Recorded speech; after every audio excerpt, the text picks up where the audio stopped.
York's only local show is back on its new home on York's only local station. Guess who's back again. This is the Gary Sutton Show on WOYK. I'm back. Now, broadcasting live from WOYK's downtown York studios inside Wellspan Park, here's Gary Sutton. And a very, very good morning to you. I am Gary Sutton, and welcome to the Gary Sutton Show on WOYK 989. WOYK.com. You can check us out there on our website, but Sports Radio 98.9 FM and 1350 WOYK AM, where it is a Tuesday morning, not only here, but everywhere else. The 8th of July, 2025, 74 degrees here on Brooks Robinson Plaza. And I am Gary Sutton. Mark McKenzie is here this morning. And good morning, Mark. How are you? Sorry, I was rubbing my eye. Yeah, it feels a lot muggier than my car thermometer said like 80 really? when I came in. But now it's only a balmy 74, so you should feel a lot better now that I've told you that, and at least mentally and spiritually. No, I feel the fan a little bit, and That's it, huh? it's going to be toasty in here So today. there's nothing I can say to really help you No, at this point. not at this point. Okay. Let's see. Who's our presenting sponsor? Our presenting sponsor is, as it is every single day, Barley Snyder Attorneys at Law. Yeah, where the firm's more than 130 attorneys provide innovative and effective representation to a wide range of clients across a variety of fields. We're going to find out about one of those fields today, and it's very unusual. And I'm not going to give it away right now. It's kind of a little secret. Tease. But a really interesting area that I didn't even know existed. But then once I heard it, I thought, well, yeah, I guess it probably would. They distinguish themselves by focusing on excellent client service, a true commitment to the community, and a reputation for results. Check them out at barley.com. So when we get to that segment today, our Lawyer Minute, which is actually more than a minute, is that false advertising? No, anyway, I don't think. it's kind of a general minute, but you'll get a chance to meet him today. And lots of other things going on, too. We'll have Trish Hauser in today talking about your insurance concerns when you have a house party. How's that one for a little different look today, too? So we're going to have all kinds of fun stuff today for you. Just different. Do you ever have a house party and you thought about, how's my insurance? Let's see. Well, it depends on who you're inviting. Watch out for the kids' toys. If you're inviting Ozzy Osbourne and his friends, maybe you need to look at your insurance. But I'm just saying most people don't. Most of us invite normal people. And Well, but then, it's all fun and games till somebody gets hurt. that's right. Someone, you remember your mom told you that? It's all fun and games till someone loses an eye. I mean, you could be throwing Jell-O around the house, and it's all fun and games till someone loses an eye. I mean, you can be friends and all that, but what if it's something that needs, medical Right. attention, and who's going to pay for that? And What were the best sayings that your mom told you? If Billy jumped out the window, will you jump out the window too? Hey, probably. I don't know. Billy's kind of pretty smart, but. Well, it's funny you should say that because today is Be a Kid Again Day. Well, I'm like that every day. I try to act childish. It keeps me young. I don't know. If you talk to my Deb, she would tell you that that's every day. Yeah. My Deb would also say probably somewhat the same thing. Yeah, she would. It's all right. By the way, my Deb came home last night. Oh. And, we had Kevin Smith on. She comes home and she goes, I have to call Kevin Smith. And I went, is there something I should know about? And because Kevin and I had breakfast yesterday after the show. And she said, no. She said, I am on the kindness committee at Wellspan Health. Oh. Kevin gave this big presentation of the week, and they formed a kindness committee at York Wellspan Hospital. And she said, I'm on the kindness committee, and I want to figure out how we get more people to go to Pack the Park. We were talking about that August 7th. I'd say here at the stadium. Cattle prod. That's right. Well, she went out and bought one immediately, but no, she That's probably why they didn't put me on that committee. I gave her his number, and she called him up right away. She went in the other room to talk to him, though, so I don't know if that's no. I'm kidding. But she went in, and she came in, and I said, you got it all figured out? She goes, we're going to get a lot of people out there. I said, good. So we want to fill the stadium on August 7th with Pack the Park for kindness. And she happens to be on the kindness committee. I said, well, that's pretty cool. So she was all excited about that last night when she got home. So I just wanted to share that. And Good. Kevin, if you're listening, there you go. She's working on it and all that. Anyway, let's see. Question of the day today. Does road rage seem to be a lot worse now than it used to? I'm going to tell you. It's a good thing. Twice in the last. It happened this morning, and it happened on Friday. Okay. And on Friday, we're just tooling down 283. Right. There's moderate traffic. Right. We were in the left-hand lane, passing lane, and there was a car maybe 2 car lengths ahead. Right. On the right-hand side. Out of nowhere, this car zoomed past us and in that small gap, whipped over into the high-speed lane. And about 2 seconds later, a guy was following him, and he did the same thing. I know. It was we're like looking at like our lives flashing before our eyes. I mean, one little wrong step, and 4 cars would have been annihilated in a conflagration. Welcome to driving on 83 to Baltimore every day. I'm telling you, people are. By the way, if you're one of those people out there that Mark just described, who's pretty sure you're more important than the rest of us, and that the place you have to get to is far more important than where we're going.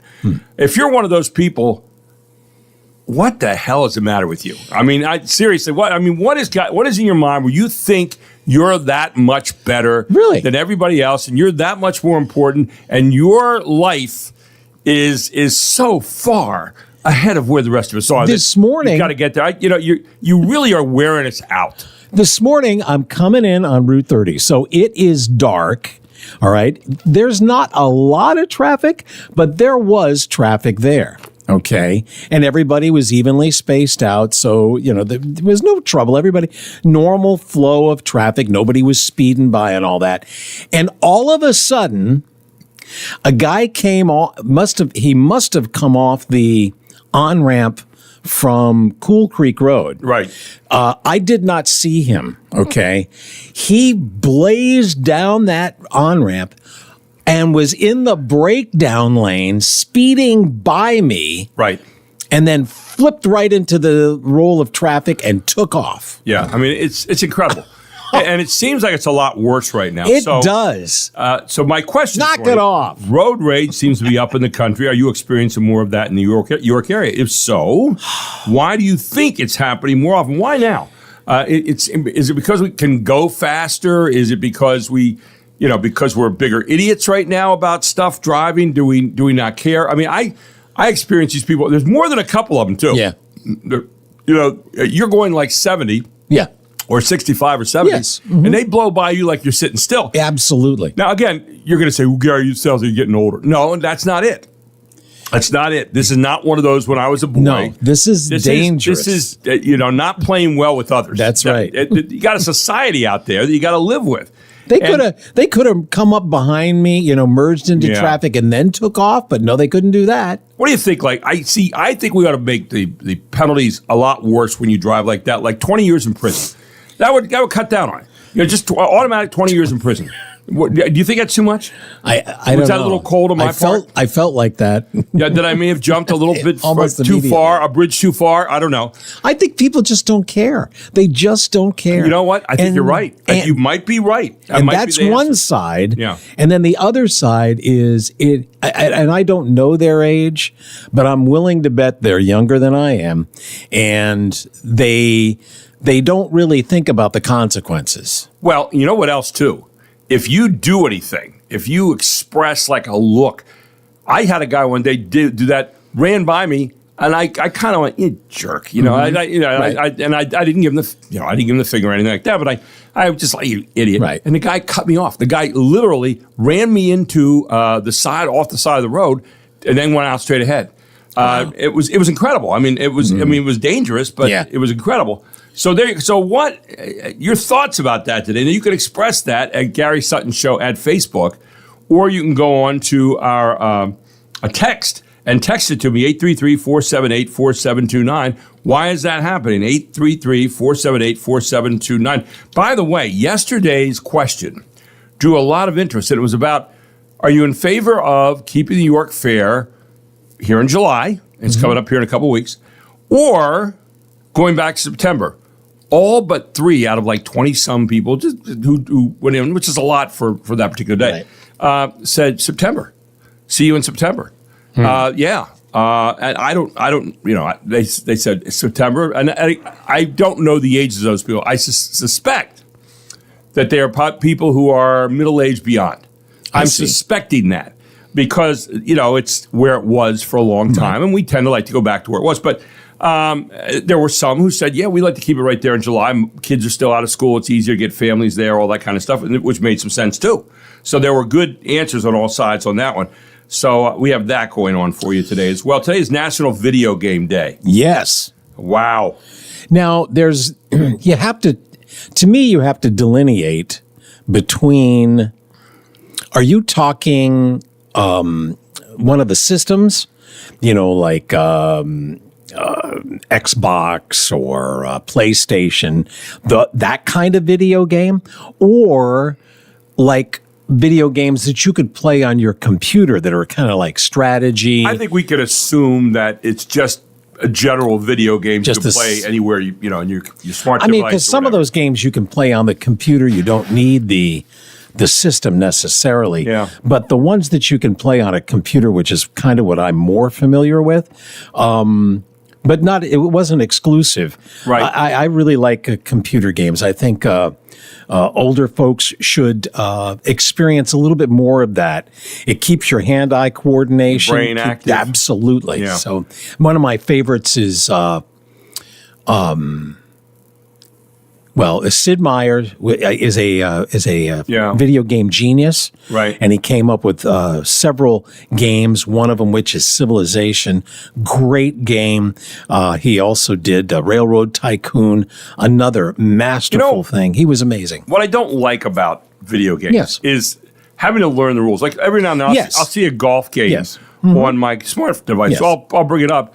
Learning how to play it. Yes. I don't have a video game kind of lexicon. Right. And so I don't know how to play it. Right. And I never learn, and I don't feel like learning. And so that's one of the things that would keep someone generally our age who doesn't have any history.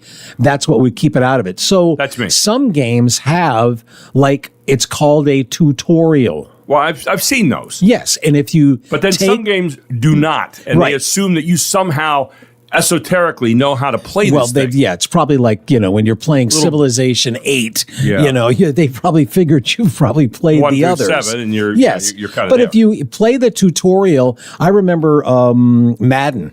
One of the early Maddens, there was a tutorial where you could practice throwing, you could practice a lot of the different moves, and it was very helpful in actual gameplay.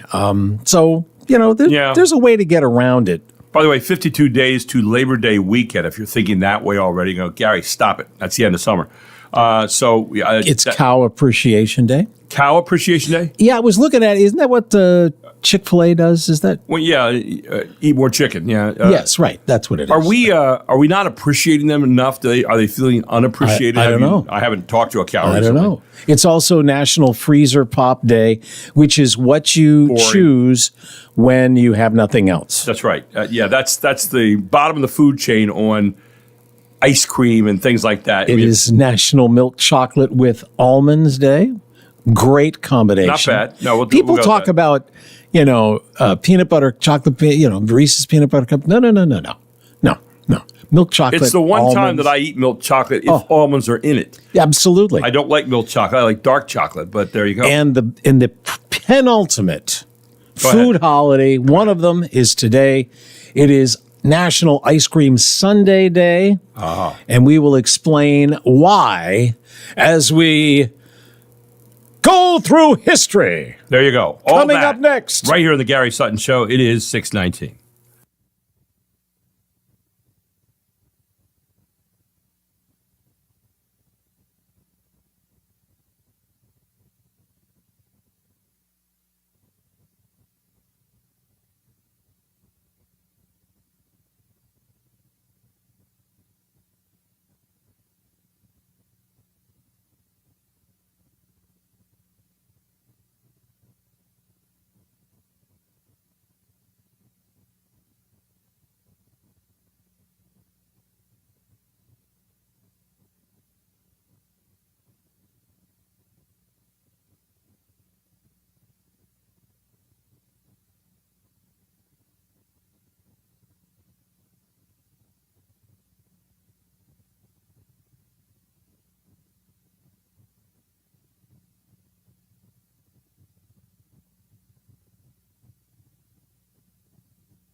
pages of history books. This is This Day in History on WOYK and the Gary Sutton Show. It was, yes, you wanted to say something? Yeah. What is it? 144 years ago, it was on this date in 1881, druggist Edward Berner of Two Rivers, Wisconsin, had a customer ask him to top a dish of ice cream with chocolate sauce. Now, the sauce, previously only used for flavored sodas, which were, by the way, illegal to serve on Sundays, so Berner sold his ice cream concoction on the Sabbath, and he called it, ironically, Sunday, and thus National Ice Cream Sunday Day. That was pretty good. You could have been at the talkies at that time. 136 years ago, on this date, in 1889, the Wall Street Journal published for the first time. Yes, and still going strong today. I think it's owned today by the Murdochs, isn't it? The Wall Street Journal, if I'm not mistaken. It is. Yes. And also, in 1889, must have been a good year. The last bare-knuckle World Heavyweight Boxing Championship was fought. John L. Sullivan retained his title in a, ready for this, 75-round match in Richburg, Mississippi against Jake Kilrain. Unbelievable. Bare-knuckle fighting was banned to cut down on broken hands. You think. There it is. So just some of the goofy stuff that happened. Absolutely. 1889 was the big year. Anyway, I was looking this morning. The end of an era. We no longer have to take our shoes off now for TSA. Then, for those of you who like to fly, say, "Oh, the ears perk up." If you could change one thing about going through the TSA security checkpoint at the airport, what would it be? I said one thing, and you can't say everything. Well, word has it that the Transportation Security Administration is now allowing all passengers to keep their shoes on while passing through checkpoints. There hasn't been an official announcement yet, but multiple sources, including the Wall Street Journal, 1889, say they quietly made the change yesterday. So if you go to the airport today, chances are you're not going to have to take your shoes off. When asked, the TSA said, quote, "We are always exploring new and innovative ways to enhance the passenger experience and our strong security posture.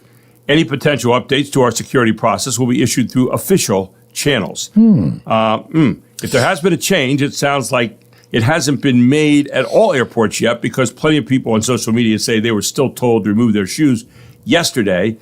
Believe it or not, it's been 20 years since we were first forced to remove our shoes. And you know why? Remember why? Richard Reed, was that his name? Yeah, the shoe Going bomber. to Detroit and on a plane and had on a pair of clown shoes with matches sticking out the end of it or whatever. And he was going to try to set off a bomb on a plane through his shoes. All right, so here's a question. All right, this came up while we were off on our holiday weekend.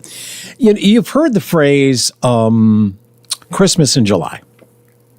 Right. But I don't understand the matching month is June, right? Not July. No, actually. Is it? They say July, yeah. Well, I know they say July. Right. But if you count 6 months, from July, then you get December. Well, you get July. So it's June. August. It should be September, October, November, December. Right? So it should be, it's 6 months from. I haven't gone that deep into it. 6 months from June 25th. In fact, I haven't thought about it at all. But I just take it for granted. Let me finish my thought. Go ahead. 6 months from June 25th is Christmas. It's not Christmas in July, right? Or it is. Oh, anyway. All right, how about this? From July 25th to December 25th is 5 months. Is that right? Isn't it? I thought so. July 6. would be August, September, October, November, December. 5 months. No, August. July to Are August. you counting July? Oh, you're counting July. To August. I see. Okay. August to September, October to November now, to December. This actually makes it seem like Christmas in July. Okay. Amazon is pushing its own products, as you might imagine. The Echo Smart glasses that work with Alexa Amazon are 50% Prime Days. off. Their kids' Fire tablets are going for 42% off. Also, Amazon apparently makes its own things, including dog chews, and they're offering 33% off a Wag Elk Antler for, quote, aggressive chewers. Those who sell on Amazon are taking advantage, though, as well. There's a cast iron skillet on sale for $25. You can get a memory foam mattress for under $80. There's some popular air fryer and smart TV brands with steep discounts. One company's wireless earbuds are going for under $20. Last year, more than $14 billion worth of goods were sold during 2 Amazon Prime Days. Jessica Rosenthal, Fox News. Interesting. You remember when companies were trying to cater to the idea of work-life balance, quote unquote? Well, it didn't last very long. According to the Wall Street Journal, there's a surge of job listings that specifically say they do not offer any balance and only have a ton of work to be done. The postings may say they're looking for someone who can keep up with an unrelenting pace, quote unquote, or that they want someone who's eager to be in the office as much as possible. They also may stress long hours, a competitive business environment, and the importance of hustle, quote unquote. One healthcare company ad even says, quote, if you're looking for a work-life balance, this isn't it, quote unquote. So basically, they're reining in flexible schedules, remote work, and perks, and are openly warning applicants to get ready for the grind. One expert says they're testing the limits of what they can ask of their employees, knowing how hungry people are to work. So the pendulum has swung from the South Pole to the North Pole. Remember during COVID? Oh, we'll take anybody. If you're standing, you're walking, you're not dragging your knuckles, you'll be fine.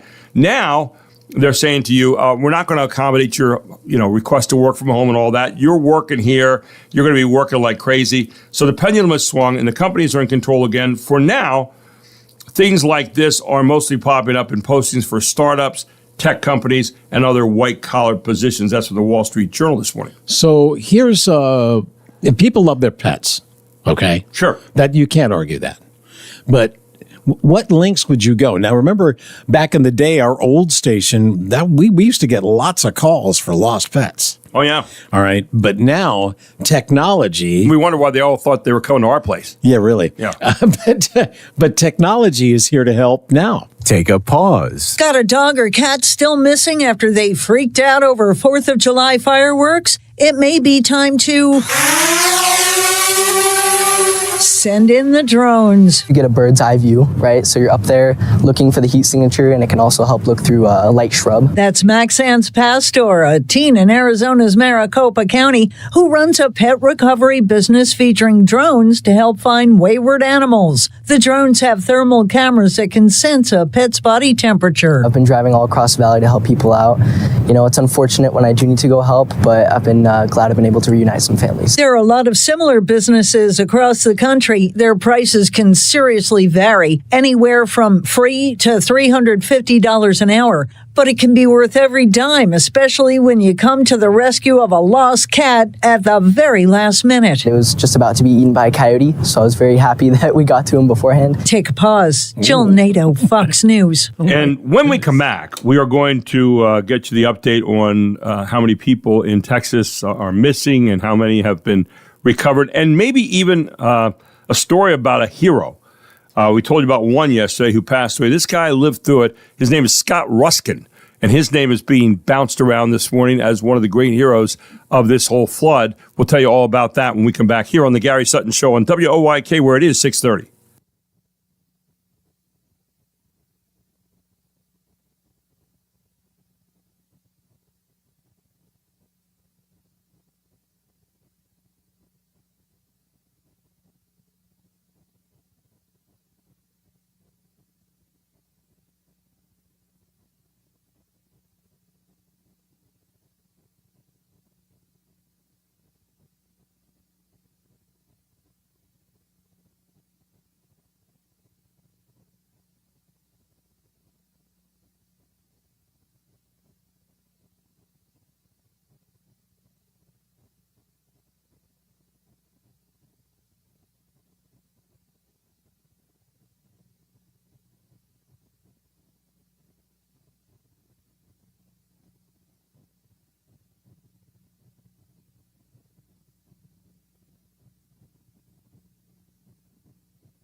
Sounds like Aerosmith.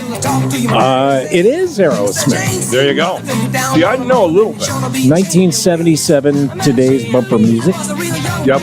Good song. Mm-hmm. Again, that's one of those songs that kind of gets you going in the morning. If you're in bed right now and you just heard that and you're jolted up, that gets you up. You know, you start thinking, it's sort of very like rap, isn't it? A little bit, Yeah. I guess. Yeah, a little bit with music. Is he really? He's not singing, right? Is he singing? Kind of. I don't know. It sounds But more it like is talking. It is more talking than rapping. singing, I think. And then, of course, it was redone by Run DMC. Right, Anyway. right. Who is Scott Ruskin? He's a Coast Guard hero, apparently, who saved 165 people from the Texas floods. Reading an article about this guy, he's a 26-year-old rescue swimmer with the U.S. Coast Guard, and he's being applauded as an American hero after his first mission saw him save 165 people affected by the flash floods in Texas. Now, it doesn't say exactly what he did.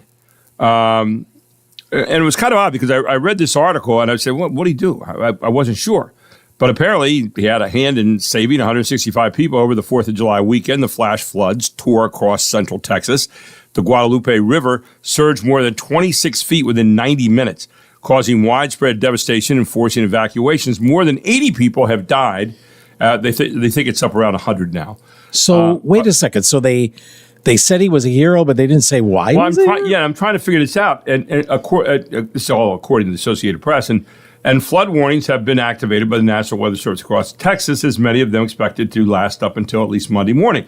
So, He was a swimmer. Yeah, Petty Officer Ruskin is from New Jersey and used to be a KPMG accountant. He enlisted in the United States Coast Guard in 2021. After completing rescue swimmer training, he was stationed in Corpus Christi, Texas. This is what it's all about, Ruskin told the New York Post. This is why we do the job. The 26-year-old was in charge of triage at Camp Mystic, a summer camp where there were 700 girls at the time the flash flood hit the Guadalupe River. Now, I didn't know there were 700 girls there. I didn't see that number anywhere in any of the reporting yesterday, but I could have missed it. The mission involved extensive cooperation between the Coast Guard, the Texas Department of Public Safety, the Air National Guard, and the Texas Task Force 1, which is a FEMA urban search and rescue task force. A search and rescue technician from the Texas Task Force 1 called upon the Coast Guard for help for an emergency rapid response, according to the New York Post. That's a little bit outside of our area of operation normally, but people were in danger, and we're a good asset to try and help people out. And these guys were asking for help, so that's the kind of what we do, Ruskin told the outlet. Ruskin helped to lead a rescue mission that ultimately brought 165 people to safety. So we basically got the majority of people out of Camp Mystic, which is awesome, and I feel like we did a good job that day, but obviously it's still super sad, he said. There's still a lot of people missing and unaccounted for, so the mission's not over yet, not for us. Ruskin's efforts have been applauded across social media, including by Homeland Security Secretary Kristi Noem. The official X account for Homeland Security shared a full post applauding Ruskin's efforts. The post read in part, "The extraordinary bravery and selfless service of Ruskin and his fellow first responders embody the very spirit of the United States Coast Guard and the best of what it means to be an American." But it doesn't say anywhere in here what he did. Here's United States Coast Guard rescue swimmer and Homeland Security Petty Officer Scott Ruskin directly saved an astonishing 165 victims. It looks like he was like a pilot or was with an air unit, and I don't know whether the air unit identified people, and then whether they lowered him down or whether he jumped into the water, and then got them help that way. It's just a weird story because it doesn't really say what he did. And you normally say, well, what did he do? It says directly saved. Directly saved. And so maybe but he was the only one flying his copter. Right. And so did he drop down one of these little hammock type things you pull yourself into? Maybe that was it. But again, we're left to think about what it was here instead of the reporting saying this is what he did. I don't know. It's just, Ruskin said, "I'm mostly just a dude. I'm just doing my job. That is what I signed up for, and I think that any single Coast Guard rescue swimmer or any single Coast Guard pilot, flight mechanic, whoever it may be, would have done exactly the same thing." Well, all of that is good, and I'm not taking it away. I'm just saying it's a weird article, because it doesn't say what he did. Right, the way it was constructed. In fact, it even says he was by himself doing this, and so I'm left to think that he must have been dropping down. The word triage. Yes, also is an interesting term to be used there. So I just but by the way, we do know now that there are at least 100 as family members are summoned to victims. Ketterville to ID bodies with DNA, and it's it's so sad. I mean, the stories you hear about this are so sad, and part of the thing is a lot of people want to the finger of blame. I mean, if you can do that, you have a storm in kind of in the middle of the night, and the warning came out also, I guess, at night. And I don't know how many people pay attention to those things, during the daytime, let alone the night. So, but the I guess the NOAA or the National Weather Service in that region used to have a what was it called? It was a warning coordinator, I think was what it was called. Yeah. So this person who held that job, I guess the last person who held that job, had a lot of experience. And during the budget cuts, he left. And but so he would have seen this and maybe known, hey, this is the middle of the night. Maybe we need to do a better job of getting the word out. So he might have made some calls and maybe raised some attention in the areas just because of his experience in the area. But that didn't happen. So, I was reading, or actually listening this morning to some news on the way in, and I'm paraphrasing this, but they said of all of the natural disasters that have happened over the last few years, hurricanes, floods, that kind of thing, where a third of them have happened in Texas. And a third of the insurance money and stuff, they're having trouble covering all the insurance claims because they're happening so fast. Last year was hurricanes. This year it's this flood. And they're saying, we can hardly cover all these. And so it's tough to get insurance right now because a third of the money being paid out is to people in Texas over these different kinds of natural disasters. Hurricane last year, this year, flood in this particular part. And the year's not over yet either. So there you go. Just a thought on that. I was just looking at, I like to look at different lists, and I see one here. It is on this date in 1947. Reports are broadcast that a UFO crash landed in Roswell, New Mexico. Yeah. When I was in college in my junior year, we played our national championships. The NAIA National Championships in Roswell, New Mexico. No kidding. We flew there. I had never flown on a plane, so we flew to Chicago on like I guess you call it a jet out of. And we took off from Elmira, New York, went to Erie, and then flew on this little executive kind of jet to Chicago. And so we get to Chicago, and we're thinking, okay, we just flew this really cool jet, and that's the first time I ever flew, and it was kind of scary, but it was cool. And so we are waiting for our next jet to show up, right? And so we fly this jet, and from Chicago down to Albuquerque, and then from Albuquerque to Roswell, it's about 90 miles. So we're waiting for our next jet. Out they come with this Sky King type plane. That I swear to God had electrical tape holding the thing together, and we had just had we'd had waitresses, stewardesses on the plane. They're all very cool, and you're getting handouts and all kinds of stuff, getting treated like a king. You had plug-in stuff you could listen to. Now you get onto this plane, and like you feel like you just went back to prehistoric times. This thing is going up and down across the 90 miles of the desert. And we land, and they actually have a red carpet they rolled out for the golf teams that came to play. But it was sick. But we got to Roswell, and we knew about Roswell being the place where the UFOs were. And everywhere you go in Roswell, they have little things about, okay, you can go visit it. But that was a big deal. And they swear that they had a contact there. Sure. Yeah, right. I don't know. It was on this date, 2011, Space Shuttle Atlantis. Right. launched its final mission of the U.S. Space Shuttle program. How long ago was that? I would venture to say, 2011, 14 years? Yeah. I would venture to say that was pretty successful.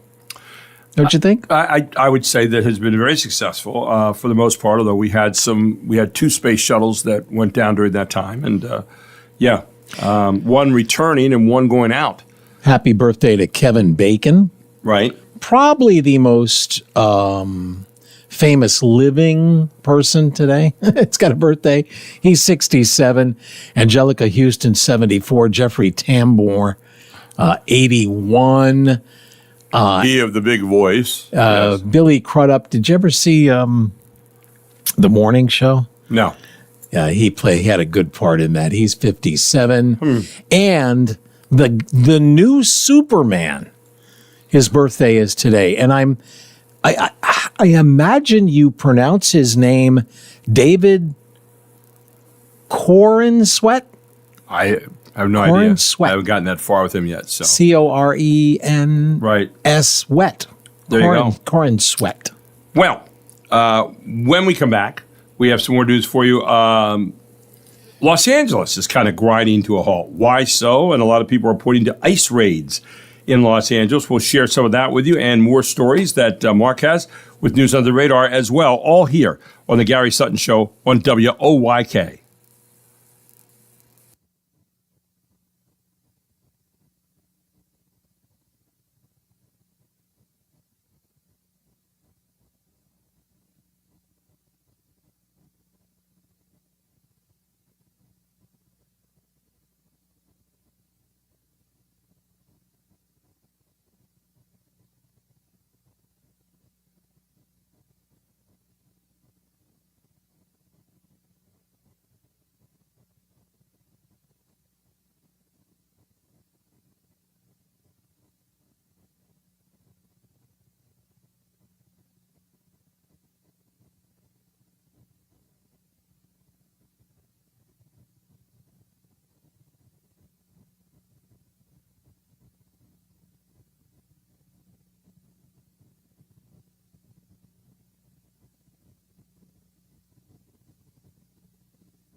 time was drifting, this rocket got to roll.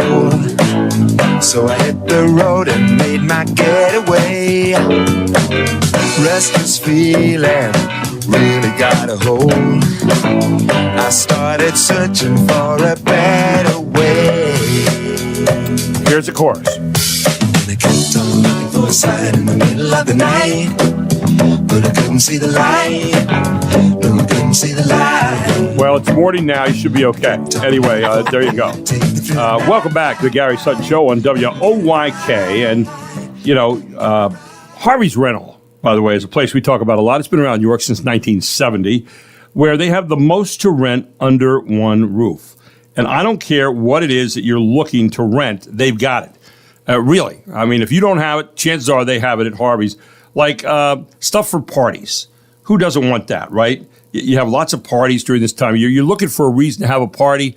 Look at Harvey's Rental for all the stuff you need to have it. Or maybe you'd like to have the Boss machine. It can be used on wood and concrete to clean things up. They've got it there. They've got all the outside steel equipment you need to do the various jobs you have to do. They've got all kinds of different things that affect every area, like household, jacks, loading equipment, mechanics, office, painters, party games. They've got plumber stuff. They've got floor polishers, pumps, rug shampoo, sanders and grinders, saws, cement, carpet, carpenters, beds, baby equipment. They've got it all at Harvey's Rental. And what do you have to do? All you have to do is go down there and check them out at 1409 South George Street right here in York. They are open every single day from, what time are they open? Actually, 7 to 5, okay? 7 to 5 every day. I just lost my train of thought for a second. But on Saturdays, it's 8 to 4, so you can sleep in a little bit later. You can call them at 717-845-2789. Jen Harvey and all the wonderful people down there are waiting to meet you again Monday to Friday, 7 a.m. to 5 p.m., Saturday, 8 a.m. to 4 p.m., or give them a call at 717-845-2789. Tell them Gary Sutton proudly sent you to Harvey's Rental, the most to rent under one roof right here at 1409 South George Street in York. So, WOYK news time is 6:52, and there is a story right now around Los Angeles about the ice raids. The iconic city, I was reading this morning in Daily Mail, the ice raids are grinding to a halt the whole city. As ice raids are sending many of the migrant workers into hiding right now. And they're talking about they're going across Los Angeles, these constant raids, and they said they've driven the migrant workforce into hiding, sparking concerns over the sanctuary city's already rocky economic state. As California City, Los Angeles, tries to recuperate from wildfires, businesses and developers have revealed they do not have the manpower to get the crucial jobs done right now.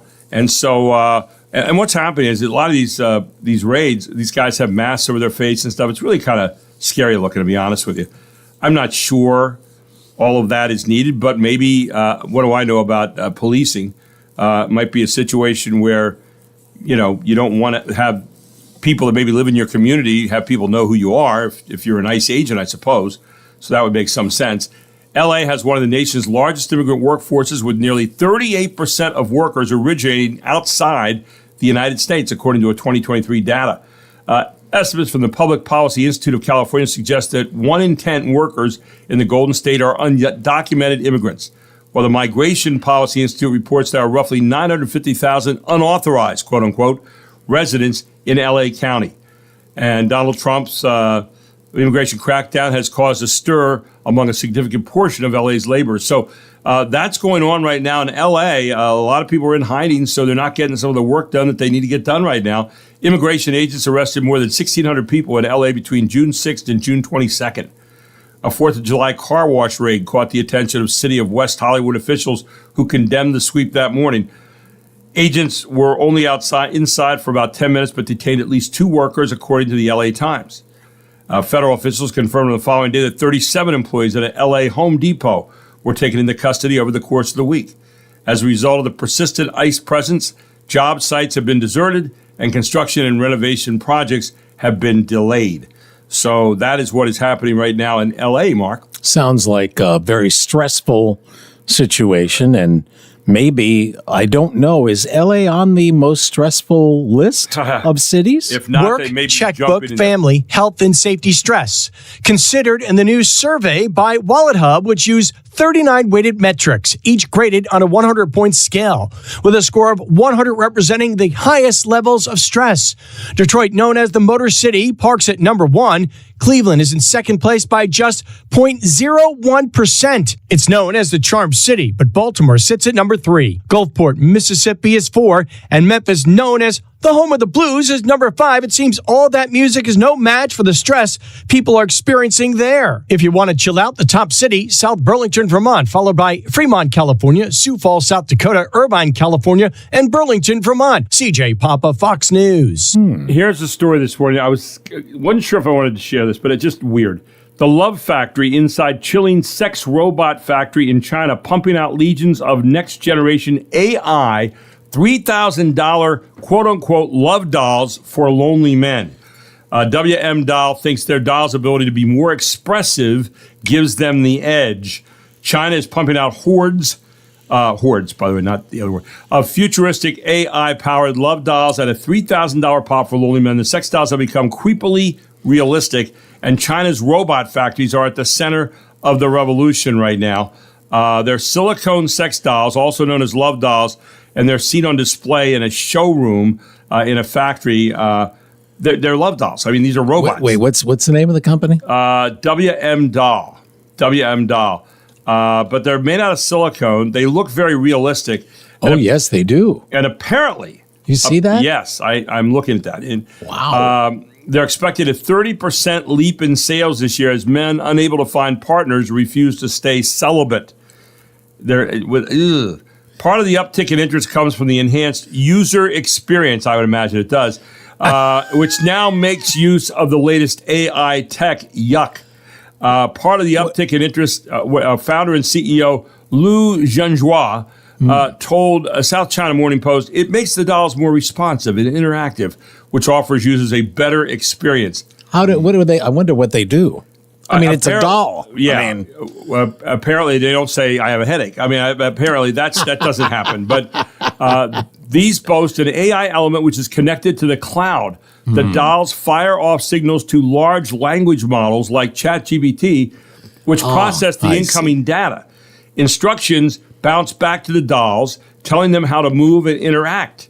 So they apparently react to what's supposed to happen in the moment. The next-gen dolls are built from synthetic flesh, stretched over metallic skeleton, weighing roughly half the weight of real humans. The skin is formed from silicone on a similar material to create a feel as realistic as possible. Traditional sex dolls are limited to simple mechanical responses. wow. Yeah. They say the fact their dolls have ability to be more expressive gives them the edge to sell. Enough about that.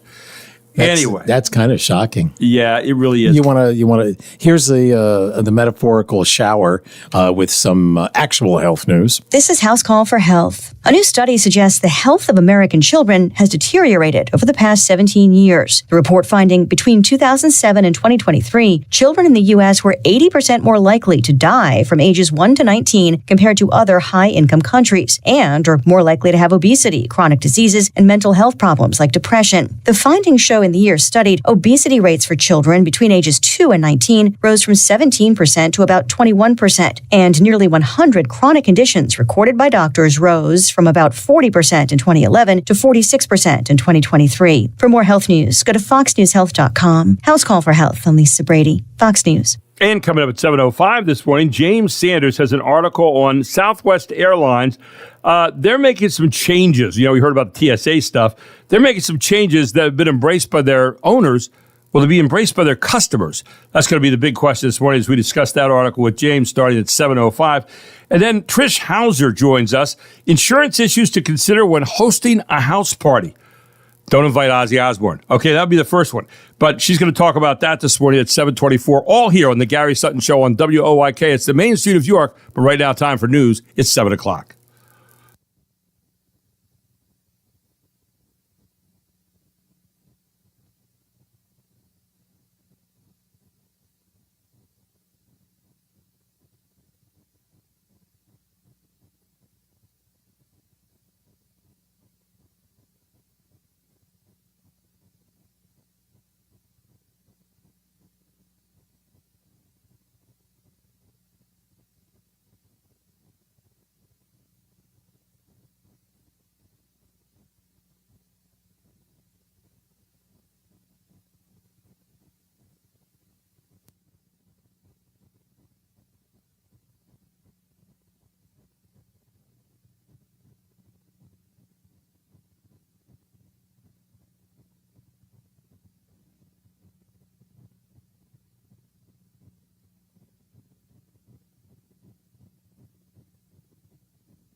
York's only local show is back on its new home on York's only local station. Guess who's back? Back again. This is the Gary Sutton Show on WOYK. I'm back. Now, broadcasting live from WOYK's downtown York studios inside Wellspan Park, here's Gary Sutton. And hour number 2 of the Gary Sutton Show begins at 7:05. It's all brought to you by Barley Snyder Attorneys at Law. Barley Snyder is a strategically focused law firm representing businesses, organizations, and individuals in all major areas of civil law with offices throughout Pennsylvania and Maryland. The firm's more than 130 attorneys provide innovative, effective representation to a wide range of clients in all kinds of areas. And we're going to meet one of those lawyers this morning, a little bit later on, in this hour, in fact, to talk to you about an area you might not think ever existed. Yeah, because I didn't know anything about this. I'm going to be anxious to have him talk to you this morning a little bit later on in this hour. But you can check out barley.com to find out more about Barley Snyder's Attorneys at Law. And also, this specific hour right now is being brought to you by Trish Hauser. That's exactly right. Trish Hauser is a State Farm insurance agent, and she is located out at 1865 North Susquehanna Trail in York. A lovely lady who has probably forgotten more about insurance than most people will ever know. You can give her a call at 717-848-4336. Set up an appointment to talk about insurance offerings for cars, homes, for life, as well as renters policies as well. Their office hours are 9 to 5, Monday through Friday. So they're open today 9 to 5, and they do make room for appointments from time to time. They are closed on Saturday and Sunday, but Trish is always ready to help you out, and you'll meet her this hour, too, as she talks to you about something you may not ever think about. If you're having a house party, do you think about your insurance concerns? Yeah. Well, she's got some great information for you on that this hour as well. But right now, we want to go to our friend who joins us about this time every Tuesday morning. He is James Sanders, and he is our business blogger, and he's right here on WOYK. And good morning, James. How are you? Hey, good morning, Gary. Thanks for having me on again. James, we found out this morning that TSA might be letting people go through the airport with their shoes on. They've not officially made the announcement yet, but apparently in a lot of airports that's going to happen today. Although some you may still have to take them off. But you have an article. You have an article this morning about some of the changes that Southwest Airlines is making, and they're being embraced by the people that are making them, but will they be embraced by their customers, I guess is the big question in this article. Tell us a little bit about it. Yeah, absolutely. So Bob Jordan did an interview with the New York Times recently and kind of broke his silence on the changes that were, and I'm going to say were pushed upon the airline. They had an activist investor that was saying that they're falling behind. The returns aren't where they need to be, and you need to be more like other airlines. Well, the big question is what made Southwest so special over the years was, the bags flying free, pick your own seat, an innovative way of boarding onto the aircraft, the friendly staff, the kind of, we're all in this together. Well, that's a lot of that's being taken away, and will that change the culture over time? We'll see. I mean, for me, we fly Southwest quite frequently, both for business and for personal travel. Maybe some of the things will be good, but it'll be interesting. They're charging you for bags now. How much will that really impact where they're going with it? Yeah, and they're also giving you seats where you're not just going and picking your seat out, but you got a seat now. You got an assigned seat instead of allowing the passengers to choose their own, right? So that means that agents and flight attendants no longer have to deal with the politics of seat selection, right? Well, there's no question, and I don't know how much you fly, Gary, but the other big annoyance to people is when you're getting onto the aircraft. If you get that coveted A1 to 15 slot, you get up there, and all of a sudden you see 20, 30, 40 people on the pre-boarding line, and you're like, well, wait a minute. I'm in that select group right now, and I see a bunch of people there, and of course your mind starts to waver into areas. Are they really eligible for pre-boarding or not? And you get some cranky people that come through, and of course the Southwest employees have to deal with that, and it becomes quite a conundrum for the staff. You know, one of the things that used to make it, and I'm totally off the article here for a second, but one of the things that made Southwest enjoyable to fly, and I remember flying to Chicago one time on it, was their humor. Now, this is this is pre 9/11. Okay, the humor.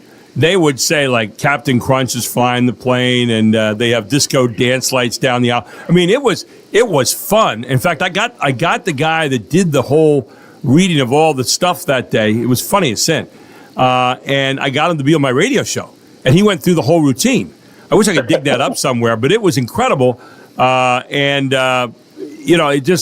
it made it kind of fun to get on Southwest and fly. Now, no longer do you have a sense of humor when you get on an airplane. I mean, 9/11 took care of that, and, some of the other kinds of hijackings that took place over the years took care of that. But there was a time where you actually looked forward to flying on Southwest. Now, I don't know if these changes that they're making right here, I saw the one thing in the article. He said, famously, the singer Taylor Swift admitted to New York University's class of 2022 at a commencement speech that when she started her performance and recording career, she and her mother would pretend to have heated arguments to deter people from sitting in the middle seat of their row on Southwest flights. So kind of some stories like that go on about Southwest.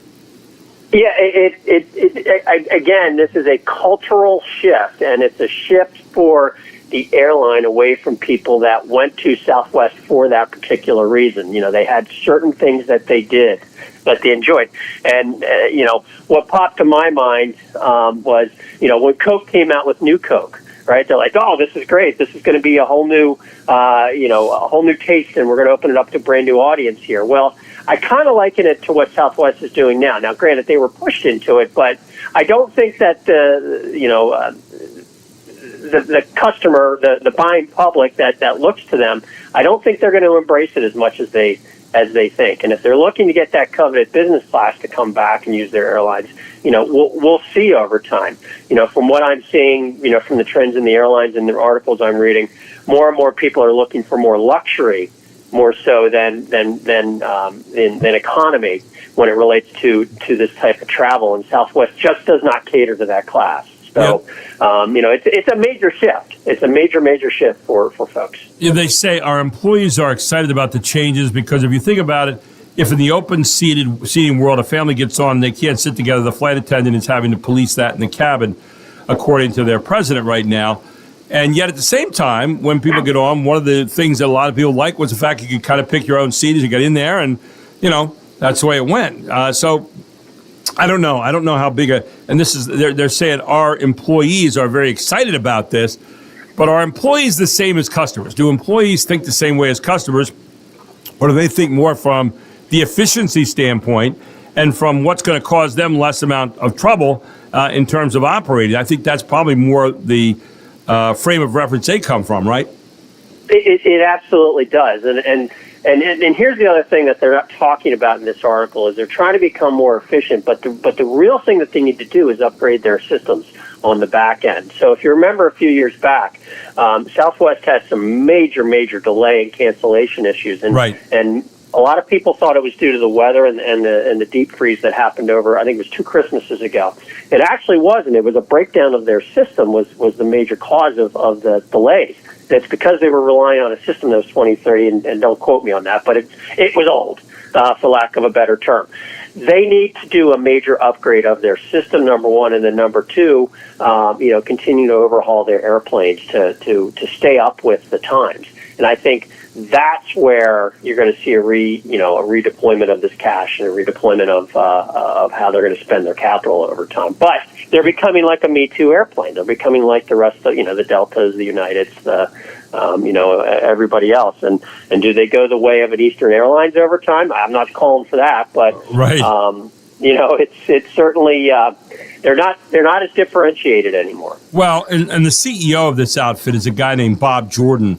And Bob Jordan's neck is on the line right now, too. I mean, they threatened to fire him last fall. And so now he is the guy that's leading all these changes pretty much to, CYO, cover your own butt, right? I mean, that's what he's doing right now, or CYA, rather. And so it's going to be interesting to see if people respond to this. But last year, they were calling for his firing. So there's something more behind this than just, oh, we need to make some changes. I think it's his skin on the line, right? Oh, it's absolutely his skin on the line, and he better drive that stock price up, because if not, Elliott Management, who's the activist investor sitting in the background, is not going to be happy, and they're going to agitate more. And trust me, they will drive a shift in the leadership at Southwest. So in summary, you're going to drop a lot of policies that, in the view of a lot of people, set this apart from other airlines. And Jordan is convinced that the change is going to be good. And yet other people who are looking at this saying, you were unique before, but they're not getting the number of customers now they were getting before. And he's saying, well, the only way to do that is to make the changes here that we just talked about. And others are saying, no, there's maybe other things that you need to do. Final thoughts on this one this morning, James? Yeah, I mean, when you make a cultural shift like this, the question is, how much are you turning your back on your loyal customer base? And if there's nothing differentiating you at that low price ticket entry, people are going to start to look elsewhere. And that is really, truly where they're going to, I think they're going to take a hit over time. Hey, James, great article this morning. Thank you so much. As always, have a wonderful rest of your week, and we'll catch you next Tuesday morning, all right? Sounds good, Gary. Have a good week. Thank you. James Sanders, our business blogger, here this morning on the Gary Sutton Show on WOYK. When we come back, Trish Hauser. Have you ever thought about having a house party? And then have you thought about how your insurance is for your house? Probably not. You might after this next segment with Trish right here on the Gary Sutton Show on WOYK, where it's 7:16.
Fox Sports Update.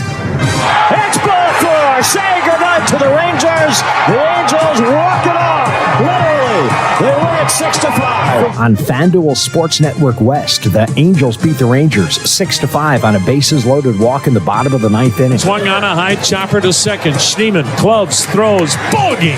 The streak is death, and they do it against the hottest team in baseball since June 1st. On WTAM, the Cleveland Guardians snapped their losing streak at 10 games Monday with a 7-5 win over the AL West leading Houston Astros, who dropped 2.5 games behind the Detroit Tigers for the best record of the American League. Detroit stretched its win streak to 4 games with a 5-1 win over Tampa Bay. Red Sox rookie Roman Anthony went 3 for 5, hit his first home run at Fenway Park. Boston beat Colorado 9-3. Toronto Blue Jays won their 9th game in a row, longest win streak in 10 years for Toronto. Blue Jays flew past the White Sox 8-4. Brewers all-star pitcher Freddie Peralta improved his record to 10-4. The Brewers blasted the Dodgers 9-1. Manny Machado got the 2,000th hit of his career, but the Padres still lost to the Diamondbacks 6-3. On 2 runs in the 8th inning, the Giants beat the Phillies 3-1. The Royals tripled up the Pirates 9-3. The Marlins topped the Reds 5-1.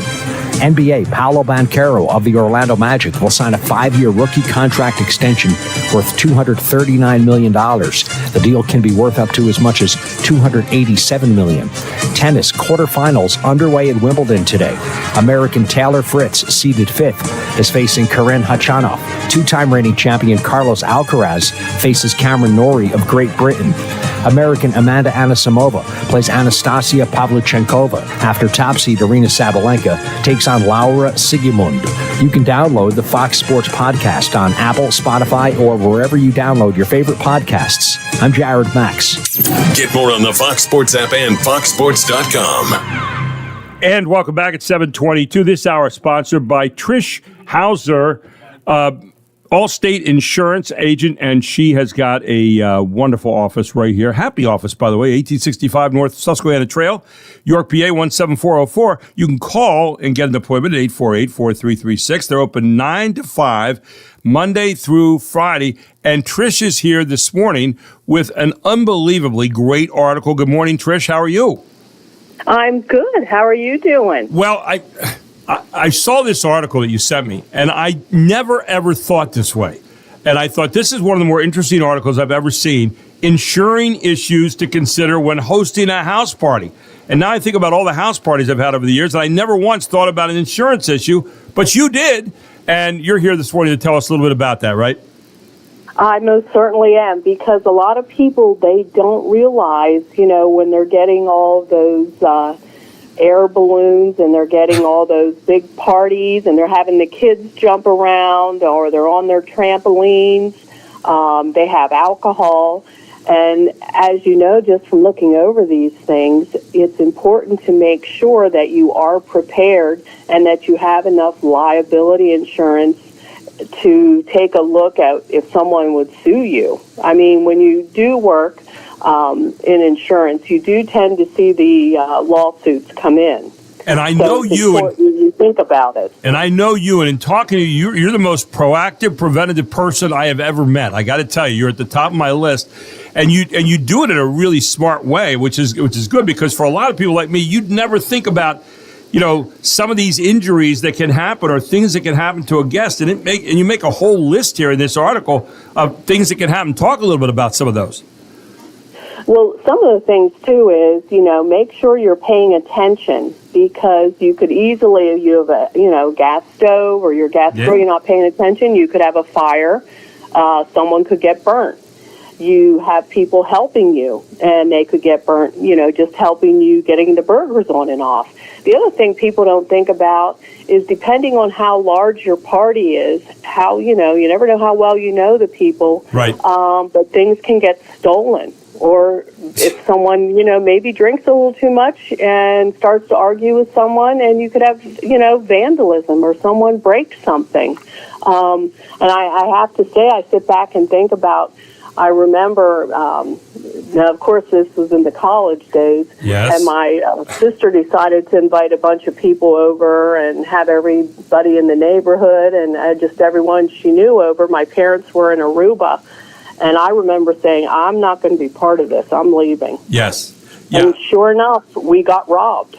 There you go. It's amazing. You know, you walk out in the living room and say, honey, where'd the couch go? You know, it would be, you know, and I say that in a funny way, but there are things that can happen. Plus, broken windows. I remember my college days, a few parties, and it's like, ooh, I think back to those. We never thought about insurance. Of course, we never thought about anything at that point. So it was, there you go. But injury to a guest. You can have a guest fall and hurt themselves. All kinds of things can happen there, right? Oh, absolutely. You know, people have things laying around. You know, there's kids playing. Someone leaves a bat. They leave a scooter, a skateboard. You just never know, you know, what's going to happen. The other thing is, you know, damage of equipment to vendors or photographers or bands or caterers, you know. You get a guest that might have too much drink and, you know, runs in or knocks something over. You know, that could also impact you. And, you know, dogs aren't used to all these people around, and if they might be protective. Yeah. So you never know how they're going to act in these situations. And if they bite someone, that could be costly. So if you have to look across the room and say, Cujo, put down the guest, you know, that's not good. You know, the dog goes and bites a guest. You do have a problem on your hands. I mean, because, you know, you can get really sick. You can get really hurt. And, you know, if guests slip or they trip or they fall, they do that kind of stuff, that can be a problem as well. So, you know, one of the things that you have in the article was that the more people you have in your home, the more potential liability you have, right? Absolutely. Absolutely. And because you have less control over the situation, you know, when the people are there. And make sure people, you know, if they drink too much, they have a designated driver or they spend the night at your house. Now, because you don't want them getting pulled over. Yeah, you can get damage to your stuff, too, and all those kind of things happen. So what do you do to help keep your guests safe while they're at your party? Well, the best thing to do, of course, is have a designated driver. Start to limit what people are drinking by the end of the night. Make sure that you have food. Remind the guests, you know, just to wear their seatbelts, that if they don't feel they can drive home, they can spend the night. You can take them home. Right. You know, if you have someone, I know there's people that have teenagers that, you know, are old enough to drive, and they have them driving guests home. But, you know, just come up with anything, or some kids that maybe need to make a little extra money in the neighborhood, you know, or adults, Uber, that sort of thing. But you want to make sure you are paying attention, you have food, you know, you watch what people are drinking, and keep things clear and, you know, safe in the environment. And, you know, the other thing, if you had a party that had some alcohol, stop serving alcohol toward the end of the party. Start to kind of, you know, pare things down a little bit. One of the things I came across in the article that you sent me, Trish, was this idea of a personal umbrella policy kit. Or policy, it kind of kicks in. Talk a little bit about that, if you would, too. Well, a liability umbrella is starts at $1 million, and what it does is it covers your home and your auto. Oh, okay. And so that way then you have extra on your home or auto. And that can be very important that, you know, when you need that extra liability, like what are your assets? And then take a look at what your assets are and make sure that you have them covered. Yeah, I mean, great stuff this morning, Trish, as always. So anybody that's listening right now, next time you have a party, you'll go, oh, wait a second, honey. I got this list here that Trish Hauser talked about the other day. Maybe we ought to go through some of these. It even includes, and one thing we did not talk about, what if the food you serve is bad and someone gets sick on that? I mean, that's even a possibility, right? Right. You never know with, you know, especially mayonnaise, you let things sit out. And you even have recalls all the time for food or salads, so you never know. So you want to make sure that you do that. And if you are having a wedding, graduation, retirement party, a lot of times they offer a short-term event liability insurance. Wow. And it's inexpensive, but well worth it. And one of the ways you can find out about this kind of stuff, give Trish a call, 717-848-4336. She's located out at 1865 North Susquehanna Trail, right here in New York. And I'll tell you what, when you walk through the door, you meet Trish Hauser. First thing you'll notice is this warm smile, and you will feel right at home because she makes you feel at home when you walk in there. But open 9 to 5, Monday through Friday, and you are available every now and then for appointments maybe outside those hours, right, Trish? Absolutely. We are available Saturday evenings. We're more than happy to help accommodate people's schedules. Trish, great piece this morning. I mean, I think a lot of people like me never once thought about it, but will in the future. So thank you so much for some information that will really help us. And as always, I look forward to talking to you again next Tuesday morning on some other interesting aspect of insurance that maybe none of us have ever thought about. Thank you for all you do. Thank you. Take care and have a great week. Trish, have a great week. I appreciate it. Trish Hauser, sponsor of this hour here on the Gary Sutton Show. Give her a call, 717-848-4336.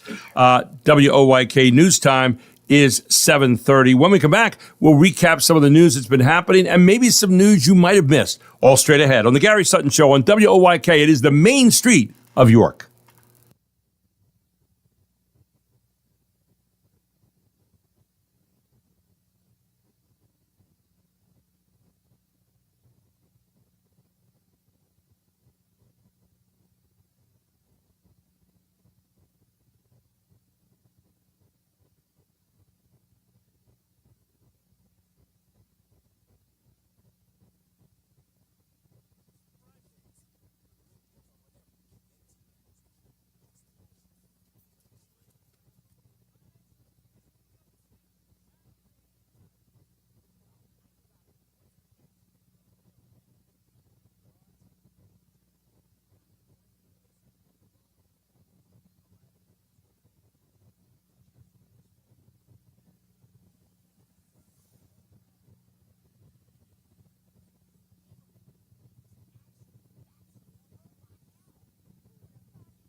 I'm definitely not this.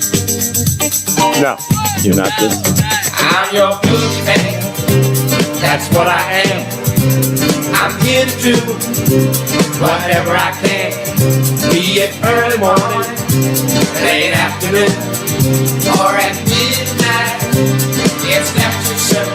Mark's talking about, Mark?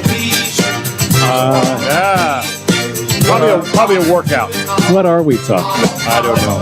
KC and the Sunshine Band coming back here. Yes, 1977 bumper music. Today, by the way, is National Video Game Day. Yep. Be a Kid Again Day. What would that be? Well, how would that manifest itself for you? I don't know. Throwing yourself down and, pounding the ground or something. I don't know. I'm just trying to think of maybe playing baseball. Going out and playing a little wiffle ball. Yes. Making the crowd noise. Exactly. Cow Appreciation Day. Basically, going out and playing wiffle ball, making the crowd noise, all the stuff I do right now, like when I do stuff with Daryl at nighttime. On which, by the way, the Rebs are playing tonight against the Rockers. And we made a mistake yesterday, but it was not our fault. Oh. I normally don't make excuses, but we went by the standings that the Atlantic League produced, and they were wrong. They basically said that Sunday was the first game of the second half. Well, it was not. And Darryl Henry even said as much on the radio. I should have just listened to Darryl and the heck with everybody else because Darryl's always right. Today is the first day of the rest of your life and also the first day of the second half of the Atlantic League baseball season. So the Rebs won the first half. And now tonight, the game against the Rockers, and the Reds just left here this morning about 6 o'clock. That will be the first game. The Rockers in first place in the first half of the Southern Division. So that's going to be an interesting way to start the second half, Mark, with the two leaders of the first half playing each other. And airtime tonight on WOYK will be at 6:10. Excellent. And then first pitch will be at 6:30 tonight. But one of the questions I asked this morning up on Facebook at Gary Sutton's show was this. Is there more road rage now? And if so, why do you think that is the case? And I was reading an article this morning in Fox 29 out of Philadelphia about an argument over parking leads to unusual road rage shooting, injuring two. When do we leave the world of, all right, someone did something, let's kill him. Or let's shoot them. When did we get to that world? Because in my world, growing up, it was, okay, you had a fight, but you didn't try to kill the other person.